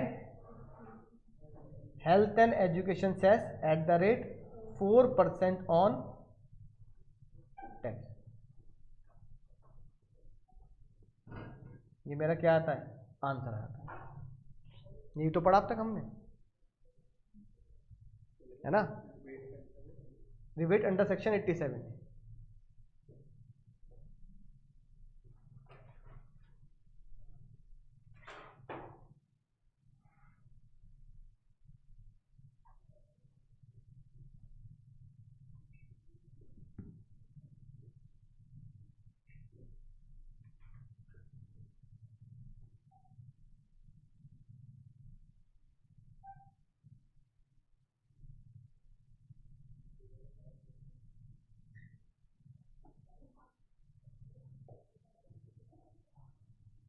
नोट करो जल्दी।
करिए नोट, समझ गए पुराना टैक्स। अब अगर हम इस पे देखें क्या कि जो टैक्स लायबिलिटी नए रिजिम में आई है तो उसका क्या बनाया,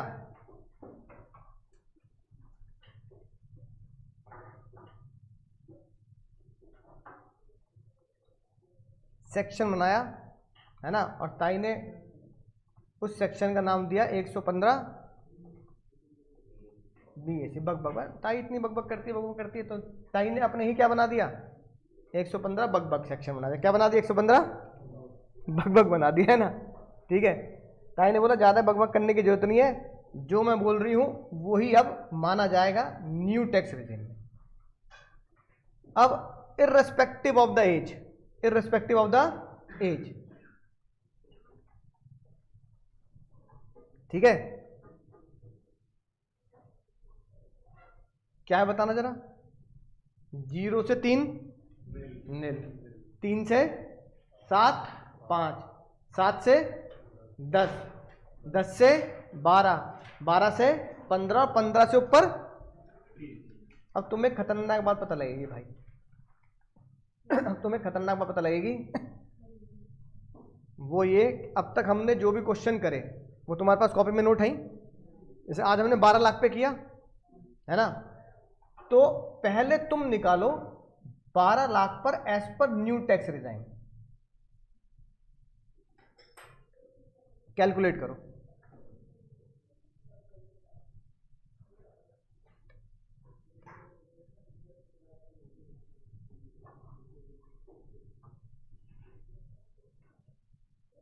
हम्म।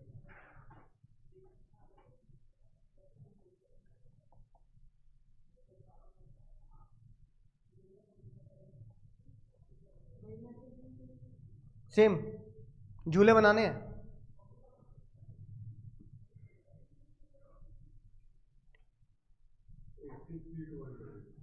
कोई नहीं, बाकी बच्चों को निकाल दो।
हो गया?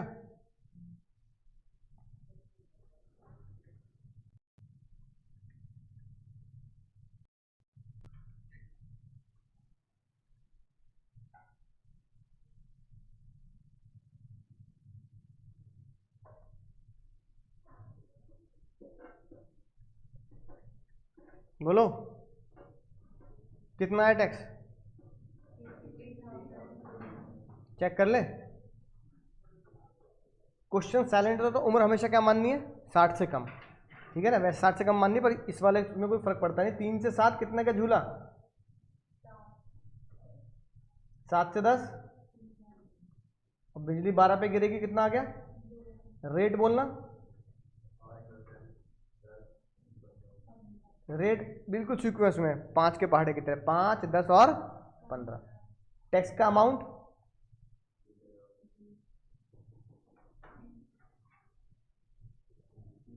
कितना? टोटल कितना आ गया? 80। ठीक है, ये मेरा किससे टैक्स आया है? नए से। अब अभी मैं इसमें एजुकेशन सेस रिबेट वाली बात नहीं बता रहा, पहले स्लैब रेट से देखते हैं। 12 लाख पर ओल्ड टैक्स में कितना आएगा? सिर्फ टैक्स टैक्स 2.5, 5, 10, 12।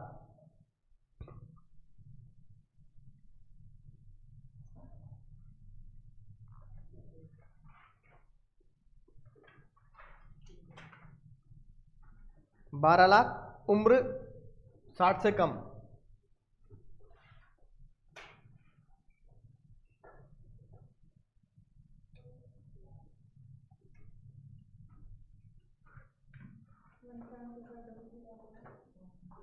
कितना? 1,00,000 है ना, कैलकुलेट भी कर लोगे अब तो तुम। नए में ज्यादा है पुराने में ज्यादा आ रहा है? तो नए रिजिम में टैक्स क्या आ रहा है? कम। कम आ रहा है नहीं आ रहा? बोलो, कम आ रहा है। अब चेक कर लो 20 लाख पर।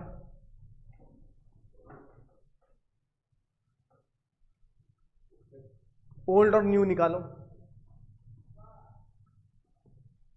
और न्यू स्लैब तुम्हारे सामने है ही। सही निकालना, गलत मत निकालना, तुम पे भरोसा कर रहा हूं मैं।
20 लाख ओल्ड, बताओ।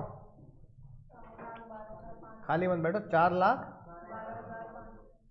सबका मैच हो रहा है ना पक्का? अभी सिर्फ टैक्स टैक्स निकाल दो विदाउट एनी रिबेट और एचईसी वो छोड़ के। ग्रॉस टैक्स निकाल दो अभी, ग्रॉस टैक्स। न्यू में कितना आ रहा है? वो 1,00,000 कह रहा है, तुम 2,00,000। 1,90? 2,90 आ रहा है, गड़बड़ कर दी कुछ। 2,00,000 किस में कम आ रहा है? न्यू में कम आ रहा है ना? एक और चेक करते हैं, एक और सोने पे सुहावे ताई ने दिया। ताई ने बोला ओल्ड में 87A, ओल्ड में लिमिट कितनी है? 5 लाख तक। फॉर्मूला क्या है? और विच एवर इज, यही है। ताई ने बोला न्यू में 7 लाख तक। न्यू में कितना? और फॉर्मूला बनाया 20,000 रुपए और tax liability which ever is less. ठीक है, अब सुनो ध्यान से, नोट करो पहले रिबेट। ओल्ड में रिबेट 5 लाख तक, इतने क्वेश्चन करे आज हमने। 12,500 टैक्स लाइबिलिटी। न्यू में 7 लाख तक, 20,000 tax liability which ever is less, है ना? अब मुझे बताओ इनकम 6 लाख, ओल्ड में कितना टैक्स आएगा और न्यू में कितना टैक्स आएगा? ओल्ड में अगर इनकम 6 लाख है तो क्या 87A मिलेगा? नहीं, क्योंकि वो तो 5 में मिलता है।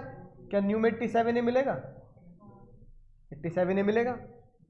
अब न्यू में अगर 87A मिलेगा तो पहले 6 लाख पे, पहले ओल्ड पे निकाल दो टैक्स भाई। 2.5 से 5, 2.5 लाख, 2.5 लाख का 5% 12,500, फिर 12.5 के बाद 1 लाख ऊपर गया, 1 लाख का 20% 20,000, 20,000 और 12,500 32,500। समझ गया ना कैसे निकाला? स्लैब रेट है ना। इसमें रिबेट दे दूं क्या? कैसे दे दोगे सर? नहीं, तो फिर एजुकेशन सेस कितना आ गया? 32,500 का 4%, 35,800 हो जाएगा। टोटल हो गया 35,800, राउंड ऑफ 35,800, 1,300 रुपये का सेल। अब न्यू में देखो ध्यान से, न्यू में पहले कितने रुपए की इनकम है? 6 लाख, 3 लाख, अगला पड़ाव 7 लाख, फिर आगे पड़ाव बढ़ते चले जाएंगे। बिजली कहाँ गिरेगी? 3 से 6 कितना extra? 3 lakh eight the rate 5% कितना? 15,000। अब सुनेंगे बहुत ही खतरनाक बात। अब अगर यहां पर 15,000 आ गया है तो क्या रिबेट दूं या नहीं दूं? 87 है माइनस करूं नहीं करूं? यस। क्यों? क्योंकि 87 है कहता है 7 लाख तक और मेरी इनकम ही कितनी है? अब 87 का फॉर्मूला बोलो। क्या लेस है? 15,000। टैक्स लायबिलिटी नील और एजुकेशन सेस भी क्या हो जाएगा? नील। इसका मतलब अगर 6 लाख पे भी कंपेयर करो तो न्यू में फायदा है, क्योंकि 7 लाख तक की रिबेट है ना, और पुराने में कितने तक की रिबेट है? 5 लाख। और अगर मैं 7 लाख से ऊपर भी चला जाऊं, 7 लाख से कितना ही ऊपर चला जाऊं तो भी किसमें फायदा है? तो भी न्यू में फायदा है। 20 लाख पे भी न्यू में फायदा है। समझ रहे हो? कुछ लोचा लग रहा है मुझे, बताओ क्या? बोलो क्या? किसी भी इनकम पे कैलकुलेट कर लो टैक्स, हमेशा हमेशा न्यू में कम आएगा। पहला रीजन 3 लाख है यहां, वहां कितना है? 2.5। दूसरा वहां 2.5 से 5 के बीच में कितना है? 5। यहां 7 तक कितना है? और वहां पर 10 लाख तक कितना है? 20। यहां कितना है? 10। वहां 10 से ऊपर कितना है? 30। वहां 10 से ऊपर 30, 30। यहां 15 और 20। अरे जब तुम पुराने रेट में कह रहे हो, पुराने रेट में क्या कह रहे हो कि 10 से ऊपर जाते 30% का स्लैब लगेगा, और नए रेट में कह रहे हो 15 लाख तक 30 लगाएंगे ही नहीं, तो इसका मतलब नए में मुझे 5% कम टैक्स देना पड़ेगा, है कि नहीं बात? बोलो। जब तुम कह रहे हो पुराने रेट में 5 से 10 के बीच में 20% का रेट है, और यहां कितना रेट है? यहां कितना रेट है? 10 लाख तक 10%, और पुराने में कितना? 10 लाख तक 20, तो 10% तो वैसे ही नए में कम है। तो मुझे ये बताओ फिर पुराने का फायदा क्या है?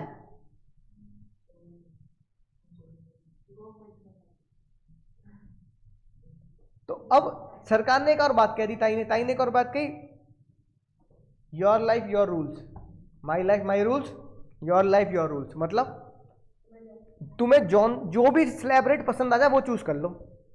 हमें कौन सा पसंद आएगा?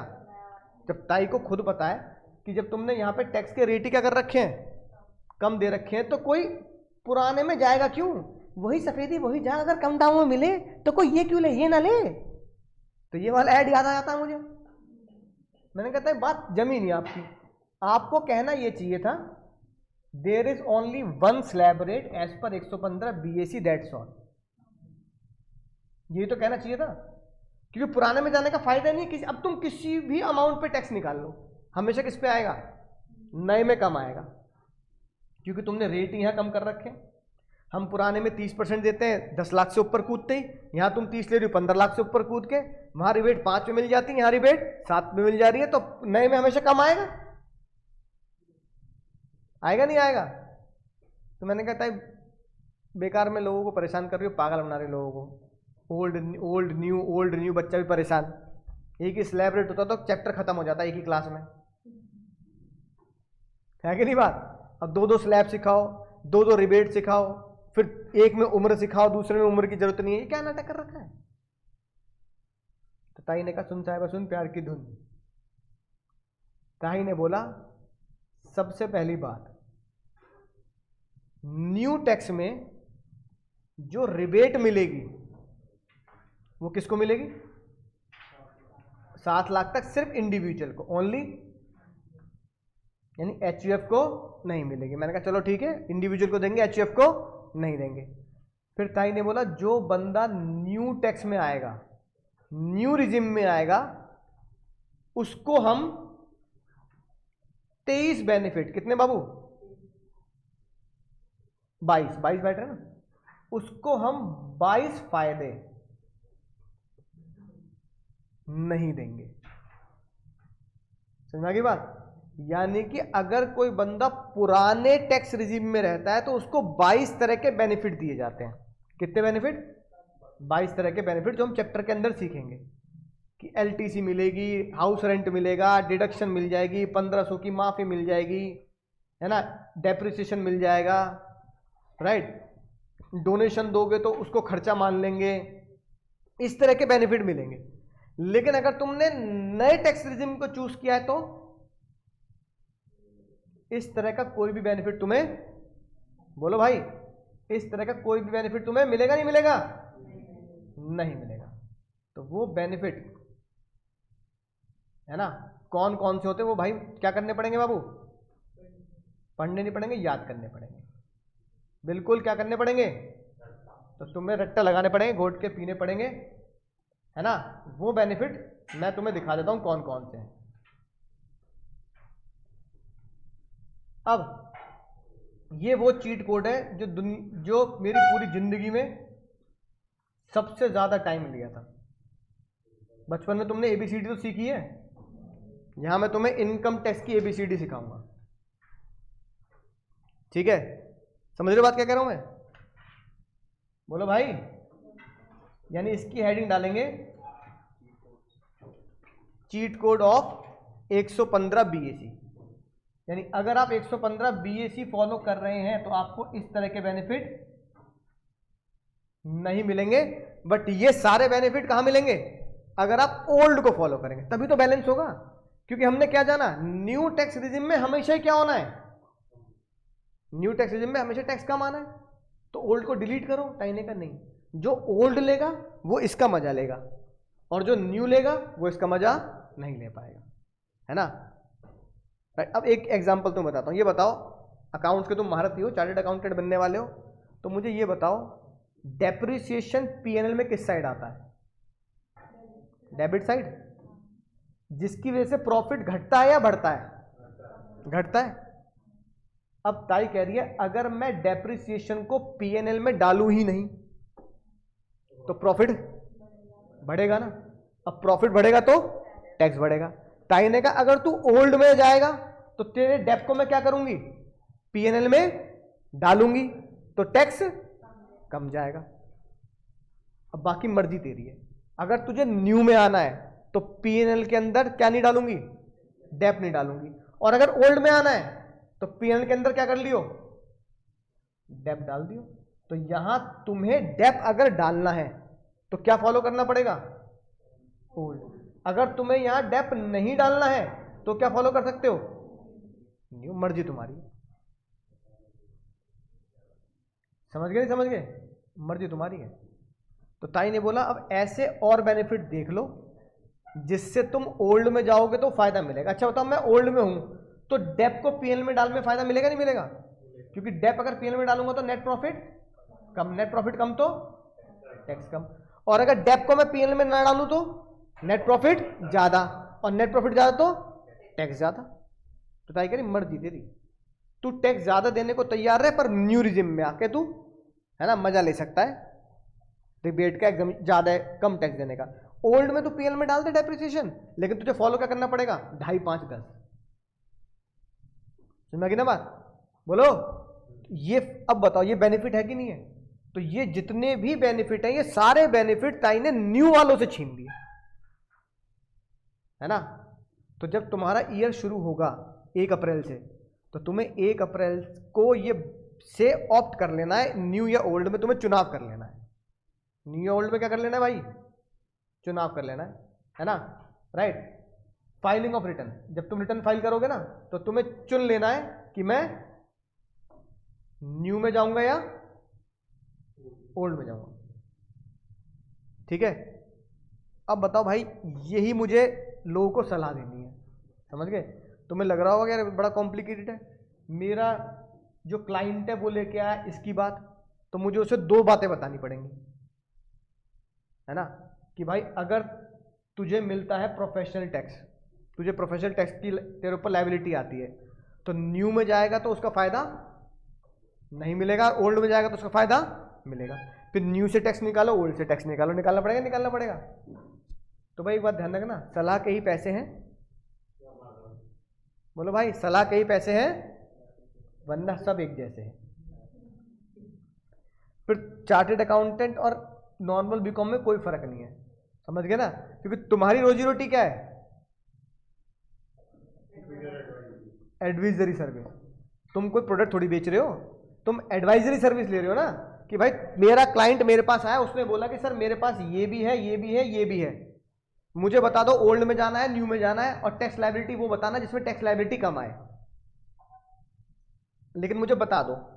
तो तुम्हें जब तुम खुद पढ़े लिखे होंगे तभी तो बताओगे कि भाई देश में 2 स्लैब चलते हैं, एक ओल्ड और एक न्यू। न्यू में जाएगा तो ये सब जो तू लिख के लाया ना भूल जा, इसका कोई बेनिफिट नहीं है। ओल्ड में जाएगा तो इन सब का तुझे बेनिफिट दूंगा। जैसे एक बिजनेसमैन आ गया तो तुम्हें बताना पड़ेगा कि भाई अगर ओल्ड में जाएगा तो डेप को पीएनएल में डालेंगे, और अगर न्यू में जाएगा तो डेप को पीएनएल में नहीं डालेंगे। तो फिर वो तुमसे पूछेगा भैया बताओ ओल्ड में जाऊं न्यू में जाऊं, तो तुम क्या बोलोगे? पैसे निकाल, पहले फीस जमा कर, है कि नहीं बात? फीस जमा करने के बाद फिर तुम उसे बताओगे देख ओल्ड में जाके पीएनएल को डेप को पीएनएल में डाला, टैक्स लायबिलिटी 2.5, 5, 10 से करी, इतनी टैक्स लायबिलिटी आई। न्यू में जाके पीएनएल में डेप नहीं डाला, फिर टैक्स लायबिलिटी 3, 7, 10, 12, 15 से ऐसे आई। तो कौन सा चूज करवाओगे? जिसमें टैक्स लायबिलिटी कम आई।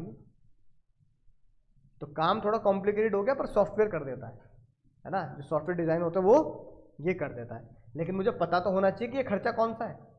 तो इन खर्चों को भाई बिल्कुल क्या कर लेना है? जी के पीएल कर लेना है। जी के पीएल मतलब घोट के पी लेना है, क्योंकि एग्जाम में ये 100% आना है और एमसीक्यू में तो आना ही आना है। तो एमसीक्यू पता कैसे बनेगा? जैसे मान लो ये दे दिया professional tax, there is a professional tax liability for the person, right? What will be the tax liability if he follows old? तो हमें लिखना पड़ेगा, है ना, बताना पड़ेगा कि भाई उसको प्रोफेशनल टैक्स का फायदा मिलेगा। उसके बाद what will be the tax liability if he follows new tax regime. बात समझ में आई? समझे कैसे क्वेश्चन आएगा? तो ऐसे देगा वो एमसीक्यू में। मान low income 9 lakh, professional tax for example 5,000।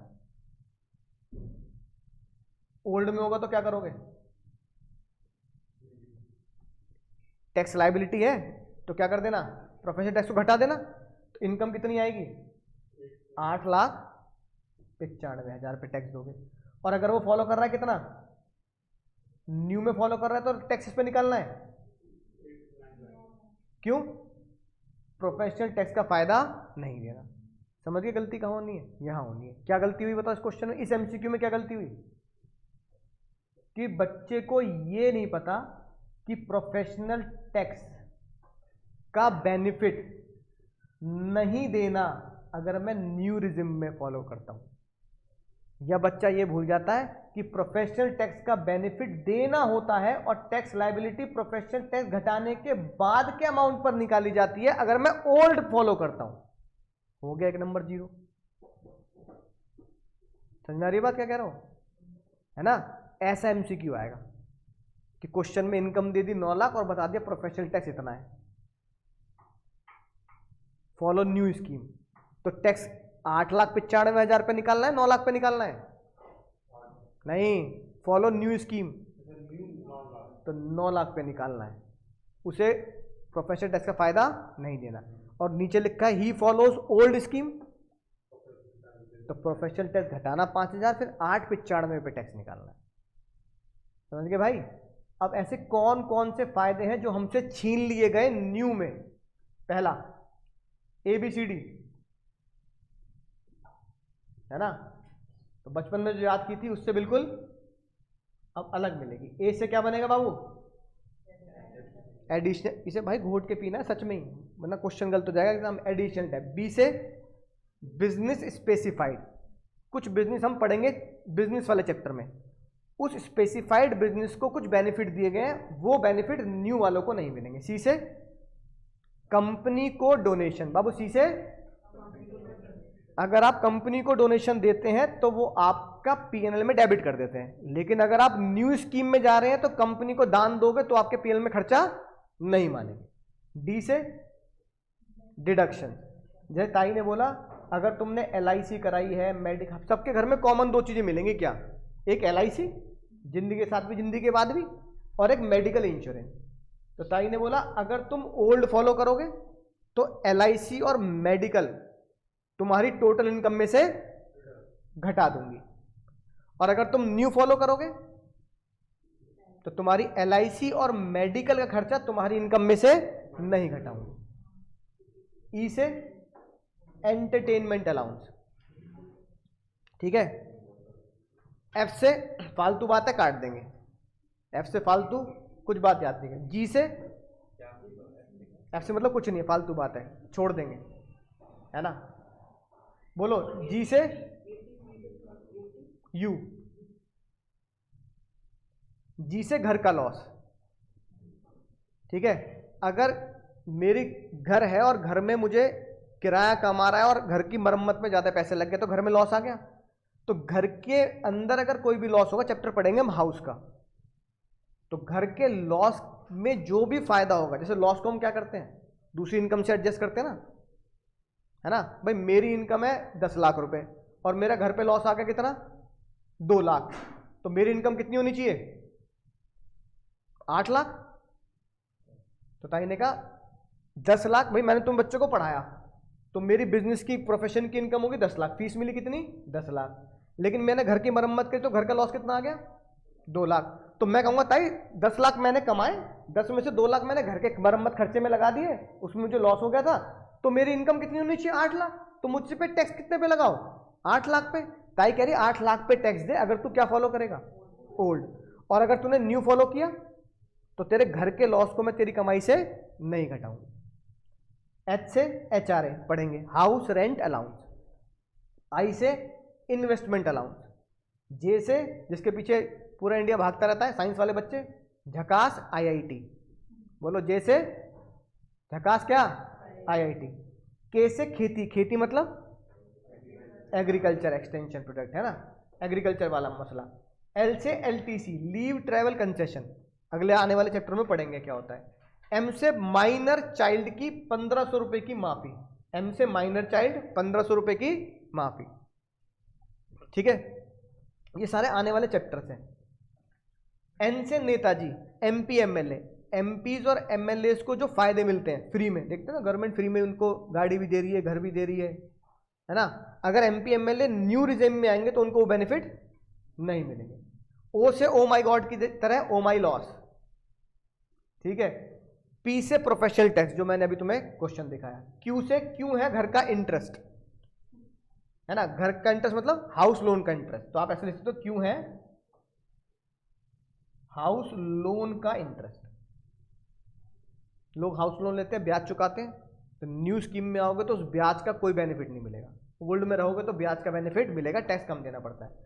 Are से रिसर्च, जैसे इसरो में तुम्हारा दिल, है ना, 15 अगस्त को बहुत ही ज्यादा क्या हो गया, धड़का नहीं, देशभक्ति वाला हो गया। तुमने कहा भाई 15 अगस्त का झंडा तो लगा दे, देश के लिए कुछ करना है। तो ताई ने बोला भाई देश के लिए अब तू बॉर्डर वॉर्डर पर लड़ने की जरूरत नहीं है, तो एक काम कर, तू अगर इसरो को तू दान दे देगा ना तो भी हमारा देश का ही बना है। तो तुम्हें दिल पे लगी बात, तुमने कहा ठीक है मैं इसरो को 1 लाख रुपए का दान देता हूं, है ना। अब तुम्हारी कमाई कितनी, मान लो 10 लाख, तुमने ताई के कहने पर इसरो को कितने दे दिए, तो कायदे में टैक्स कितने पे मिलना चाहिए, ताई कायदे में टैक्स 9 पे मांगनी चाहिए ना। ताई कह रही है 9 पे टैक्स दे अगर तू कौन सा स्लैब फॉलो करता है, ओल्ड, और अगर तू न्यू फॉलो करेगा तो तू चाहे 1 लाख दान दे दे इसरो को, चाहे 2 लाख दान दे दे, चाहे 10 लाख दे दे, मैं उसे नहीं घटाऊंगी।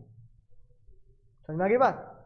तो ये बेनिफिट छीन लिया। एस से सोशल साइंस, टी से टी कॉफी, यू से यूनिक अलाउंस, वी से, है ना, कुछ नहीं है ना, डब्ल्यू से वाह ACZ, special economic zone economic से पढ़ते हैं ना, है ना। एक्स से ये भी कुछ नहीं है, वाई से वाई साइट रेस्टोरेशन, ये फाइनल पढ़ोगे कॉन्सेप्ट, साइट रेस्टोरेशन, जैसे वो देखिए केजीएफ, अरे रॉकी भाई भूल गए? गरुड़ा, याद है कि नहीं? है ना, अधीरा, गडूरा, ये सब कैसे याद है? तो रॉकी भाई काम क्या करते हैं, धंधा क्या रॉकी भाई का? कोयले की कान खोद कर क्या निकालना? सोना निकालना। उसे बोलते हैं साइट रेस्टोरेशन। तो कोयले की खान मतलब साइट, और उसको रेस्टोर करना, यानी उसको खुदाई से क्या निकालना? मिनरल्स निकालना। और रॉकी भाई क्या निकालते थे? सोना ढूंढते थे, है ना। तो वाई साइट रेस्टोरेशन, अगर तुम सीए फाइनल में पढ़ोगे बात कि साइट रेस्टोरेशन के जो बेनिफिट्स रॉकी भाई को मिलते हैं वो रॉकी भाई से छीन लिए जाएंगे अगर रॉकी भाई न्यू टैक्स रिजीम में आते हैं। और जेड से थोड़ी सी मेरी तारीफ कर दो, बोलो जबरदस्त हो सर आप, बोलो जल्दी।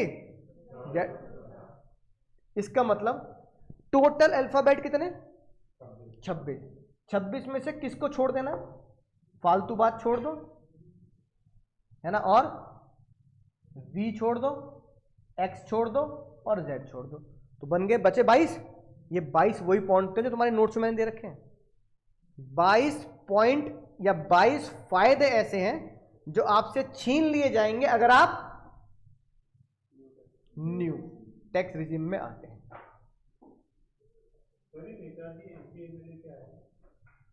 जो हमारे MP MLA है ना, इनको भारतीय सरकार कुछ फायदे देती है, जैसे फ्री में देखा नहीं, लाल बत्ते की गाड़ी, फ्री में घर। हाँ, तो उनको बोला कि वो सब फायदे का मजा तभी लोगे जब ओल्ड स्कीम फॉलो करोगे। अगर आपने न्यू स्कीम फॉलो की है तो जो MPs और MLA को गवर्नमेंट बेनिफिट देती है ना, वो छीन लिए जाते हैं। ठीक है, अब समझो क्वेश्चन कैसा बनेगा एग्जाम में। क्वेश्चन आएगा gross total income of person या मिस्टर एक्स ₹10 लाख। पोस्ट में सुनना मैं कैसे क्वेश्चन आएगा, MCQ टाइप क्या, फिर बड़े क्वेश्चन में एडजस्टमेंट क्या बनेगी। कितने रुपए है उसके gross total income? 10 lakh. He buy LIC policy जिसका premium ₹1 lakh and medical insurance जिसका प्रीमियम ₹20,000। समझ में आ रही बात? ही ऑल्सो पेड, चलो राउंड फिगर में कर लेता हूं, 10,000 as professional tax. Calculate tax liability if he opt 115 PAC and also calculate tax liability question 2 if he opt या if he not opt 115 BAC, opt not opt। समझिए बात? बन गए तुम्हारा MCQ या बड़े क्वेश्चन की एक एडजस्टमेंट। बता सकते हो पहले में क्या करोगे?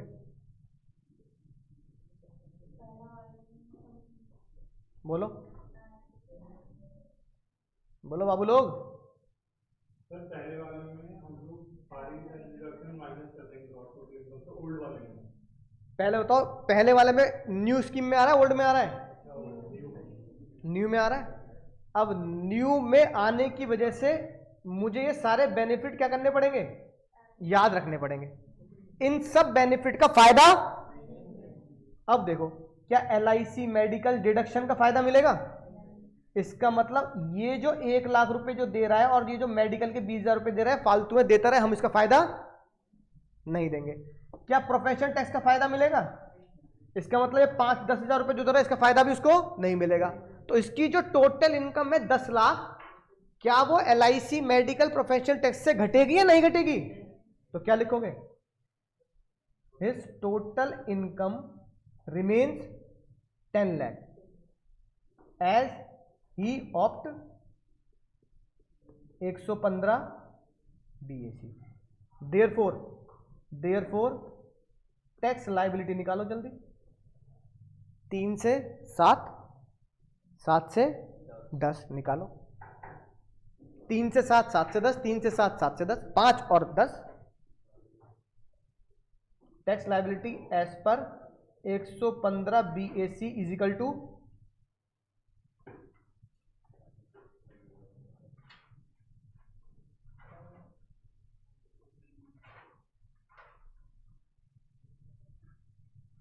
Tax liability as per 115 BAC is equal to पक्का 50,000। 50,000 रिबेट मिलेगी नहीं मिलेगी? नहीं मिलेगी, क्योंकि इनकम कितनी है? अबव 7 लाख, है ना। इस पे क्या ऐड कर दूं? 50,000 का 4%। Final answer. Same question, if he does not opt for 115 BAC, अगर वो 115 BAC ऑप्ट नहीं करता, therefore his taxable income is equal to 10 lakh कमाए माइनस 10,000 रुपए किसके? Professional tax. Professional tax paid minus LIC कितने? 1 लाख LIC के माइनस, तो ये प्रोफेशनल टैक्स आ गया, ये LIC आ गया, ये मेडिकल आ गया। इन तीनों का मजा मिलेगा क्योंकि वो 115 BAC फॉलो नहीं करता। His net taxable income is equal to 8,70,000, but he should या he shall follow old tax regime. Old tax regime में निकालो 2.5 लाख, 5 लाख, 10 लाख, बिजली गिरेगी 8,70,000 रुपये। अब झूले बना दो 2.5 से 5 का और 5 से 10 का, 5 से 8,70,000 का।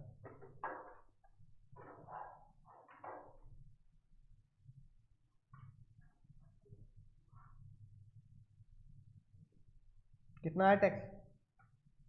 5%, 20%, 2.5 लाख का 5%, 12,500 प्लस 5 से 8, 70, कितने रुपए कमाए एक्स्ट्रा?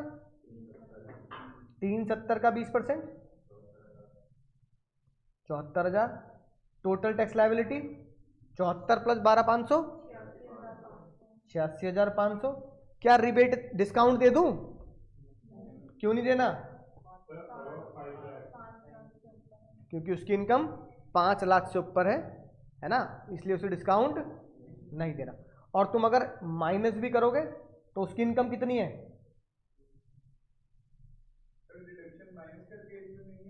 हाँ, रिडक्शन माइनस कर। हाँ, तो जो हम डिस्काउंट देते हैं ना 87A का, वो ये माइनस करने के बाद चेक करते हैं। ठीक है ना, बात समझ में आई? तो अगर माइनस करने के बाद भी कितनी आ रही है उसकी इनकम? अब 5 लाख आ रही है, नहीं आ रही है? तो इसका मतलब 87A, तो फिर कम से क्या दे दो? 4% सेस कितना आया? 34। टोटल टैक्स लायबिलिटी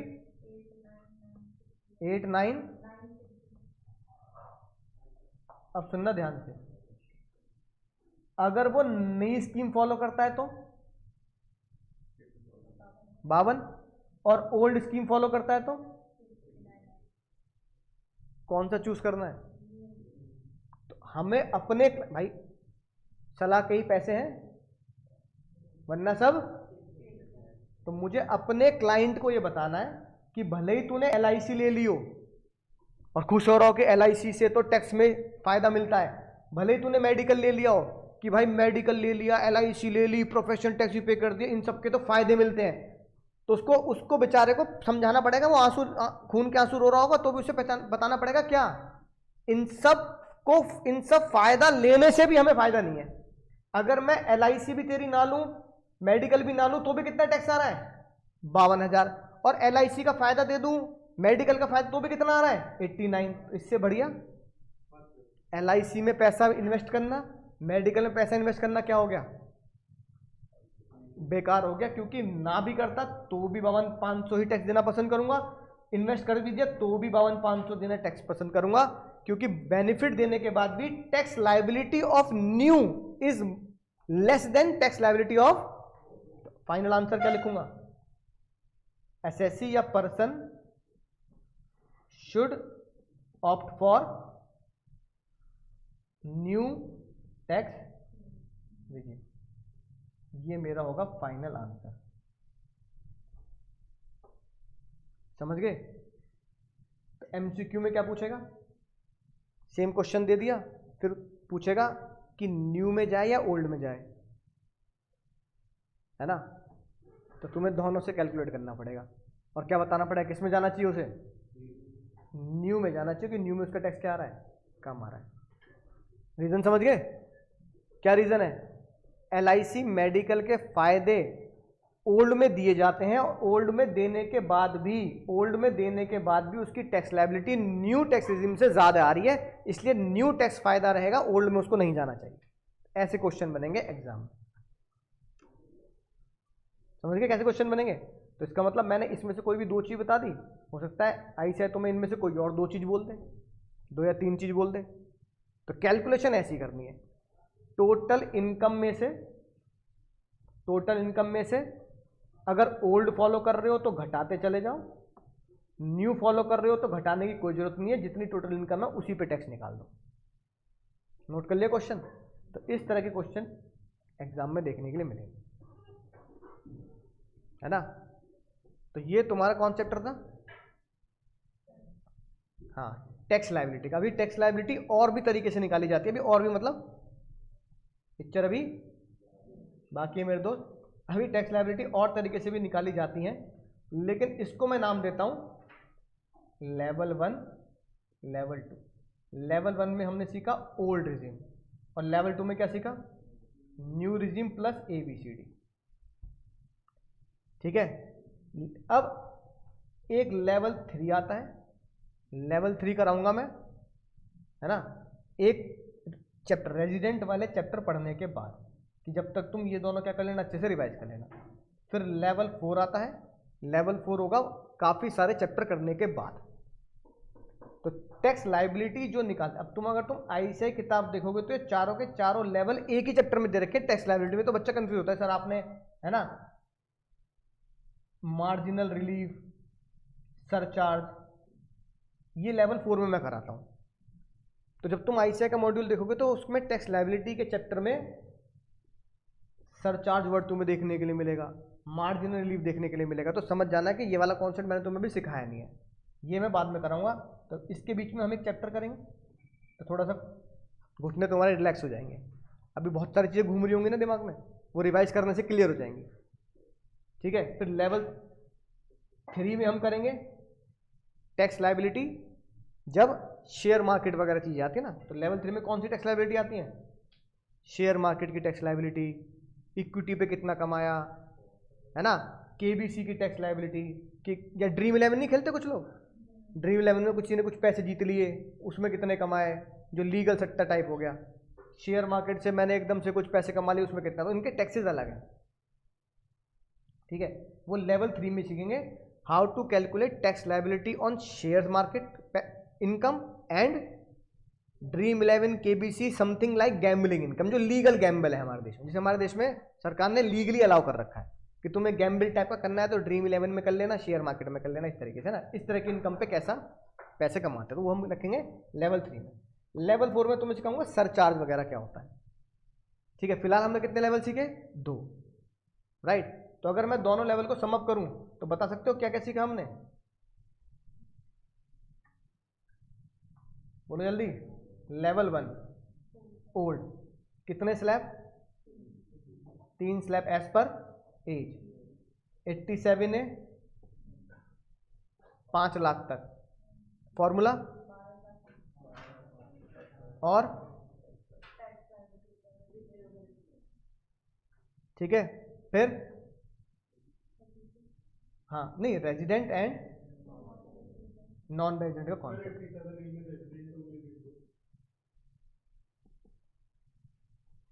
भाई की अरदास है 101 रुपये की, तो हम लिख देते हैं इसलिए, है ना। हाँ, बाकी तुम घर में अपने हिसाब से नोट बनाओगे तो लिख दोगे। नॉन रेजिडेंट से कितने बदले,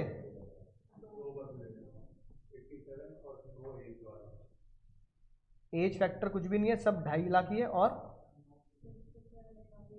यही सीखा था। न्यू में क्या है, एक ही स्लैब है। न्यू में सेक्शन का नाम क्या दिया गया, और यहां पर जो स्लैब रेट है वो फाइनेंस एक्ट देता है, यानी सेक्शन नहीं देता, ताई आके जब बजट देती है ना उसमें निकालते हैं, ठीक है। तो 115 BAC में क्या होता है, only 1 slab for all. But सबसे खतरनाक बात, ABCD वाले 22 बेनिफिट है ना रिवोक कर दिए गए, रिमूव कर दिए गए। स्लैब कौन सा है, 3, 7, 10, 12, 15, 3, 7, 10, 12, 15। यहां 3 स्लैब है ना एज के हिसाब से, यही तो सीखा है, राइट। और न्यू में एक चीज और, 1 स्लैब लेकिन रिबेट 87 की कितनी है, 7 लाख रुपए और 20,000 रुपए, विच एवर इज लेस। यही तो किया हमने। सर ये नॉन रेजिडेंट ले सकता है या नहीं नहीं नहीं, उसका तो फिक्स्ड ही है, रिबेट नहीं मिलेगी नॉन रेजिडेंट को, तो यहां भी नहीं मिलेगी वहां भी नहीं मिलेगी। 115 वो तो एक ही स्लैब है। अब कोई रेजिडेंट हो नॉन रेजिडेंट हो, माफी कितनी है, 3 लाख ही है रिबेट की तो, ओ सॉरी रिबेट कह रहा हूं, स्लैब की।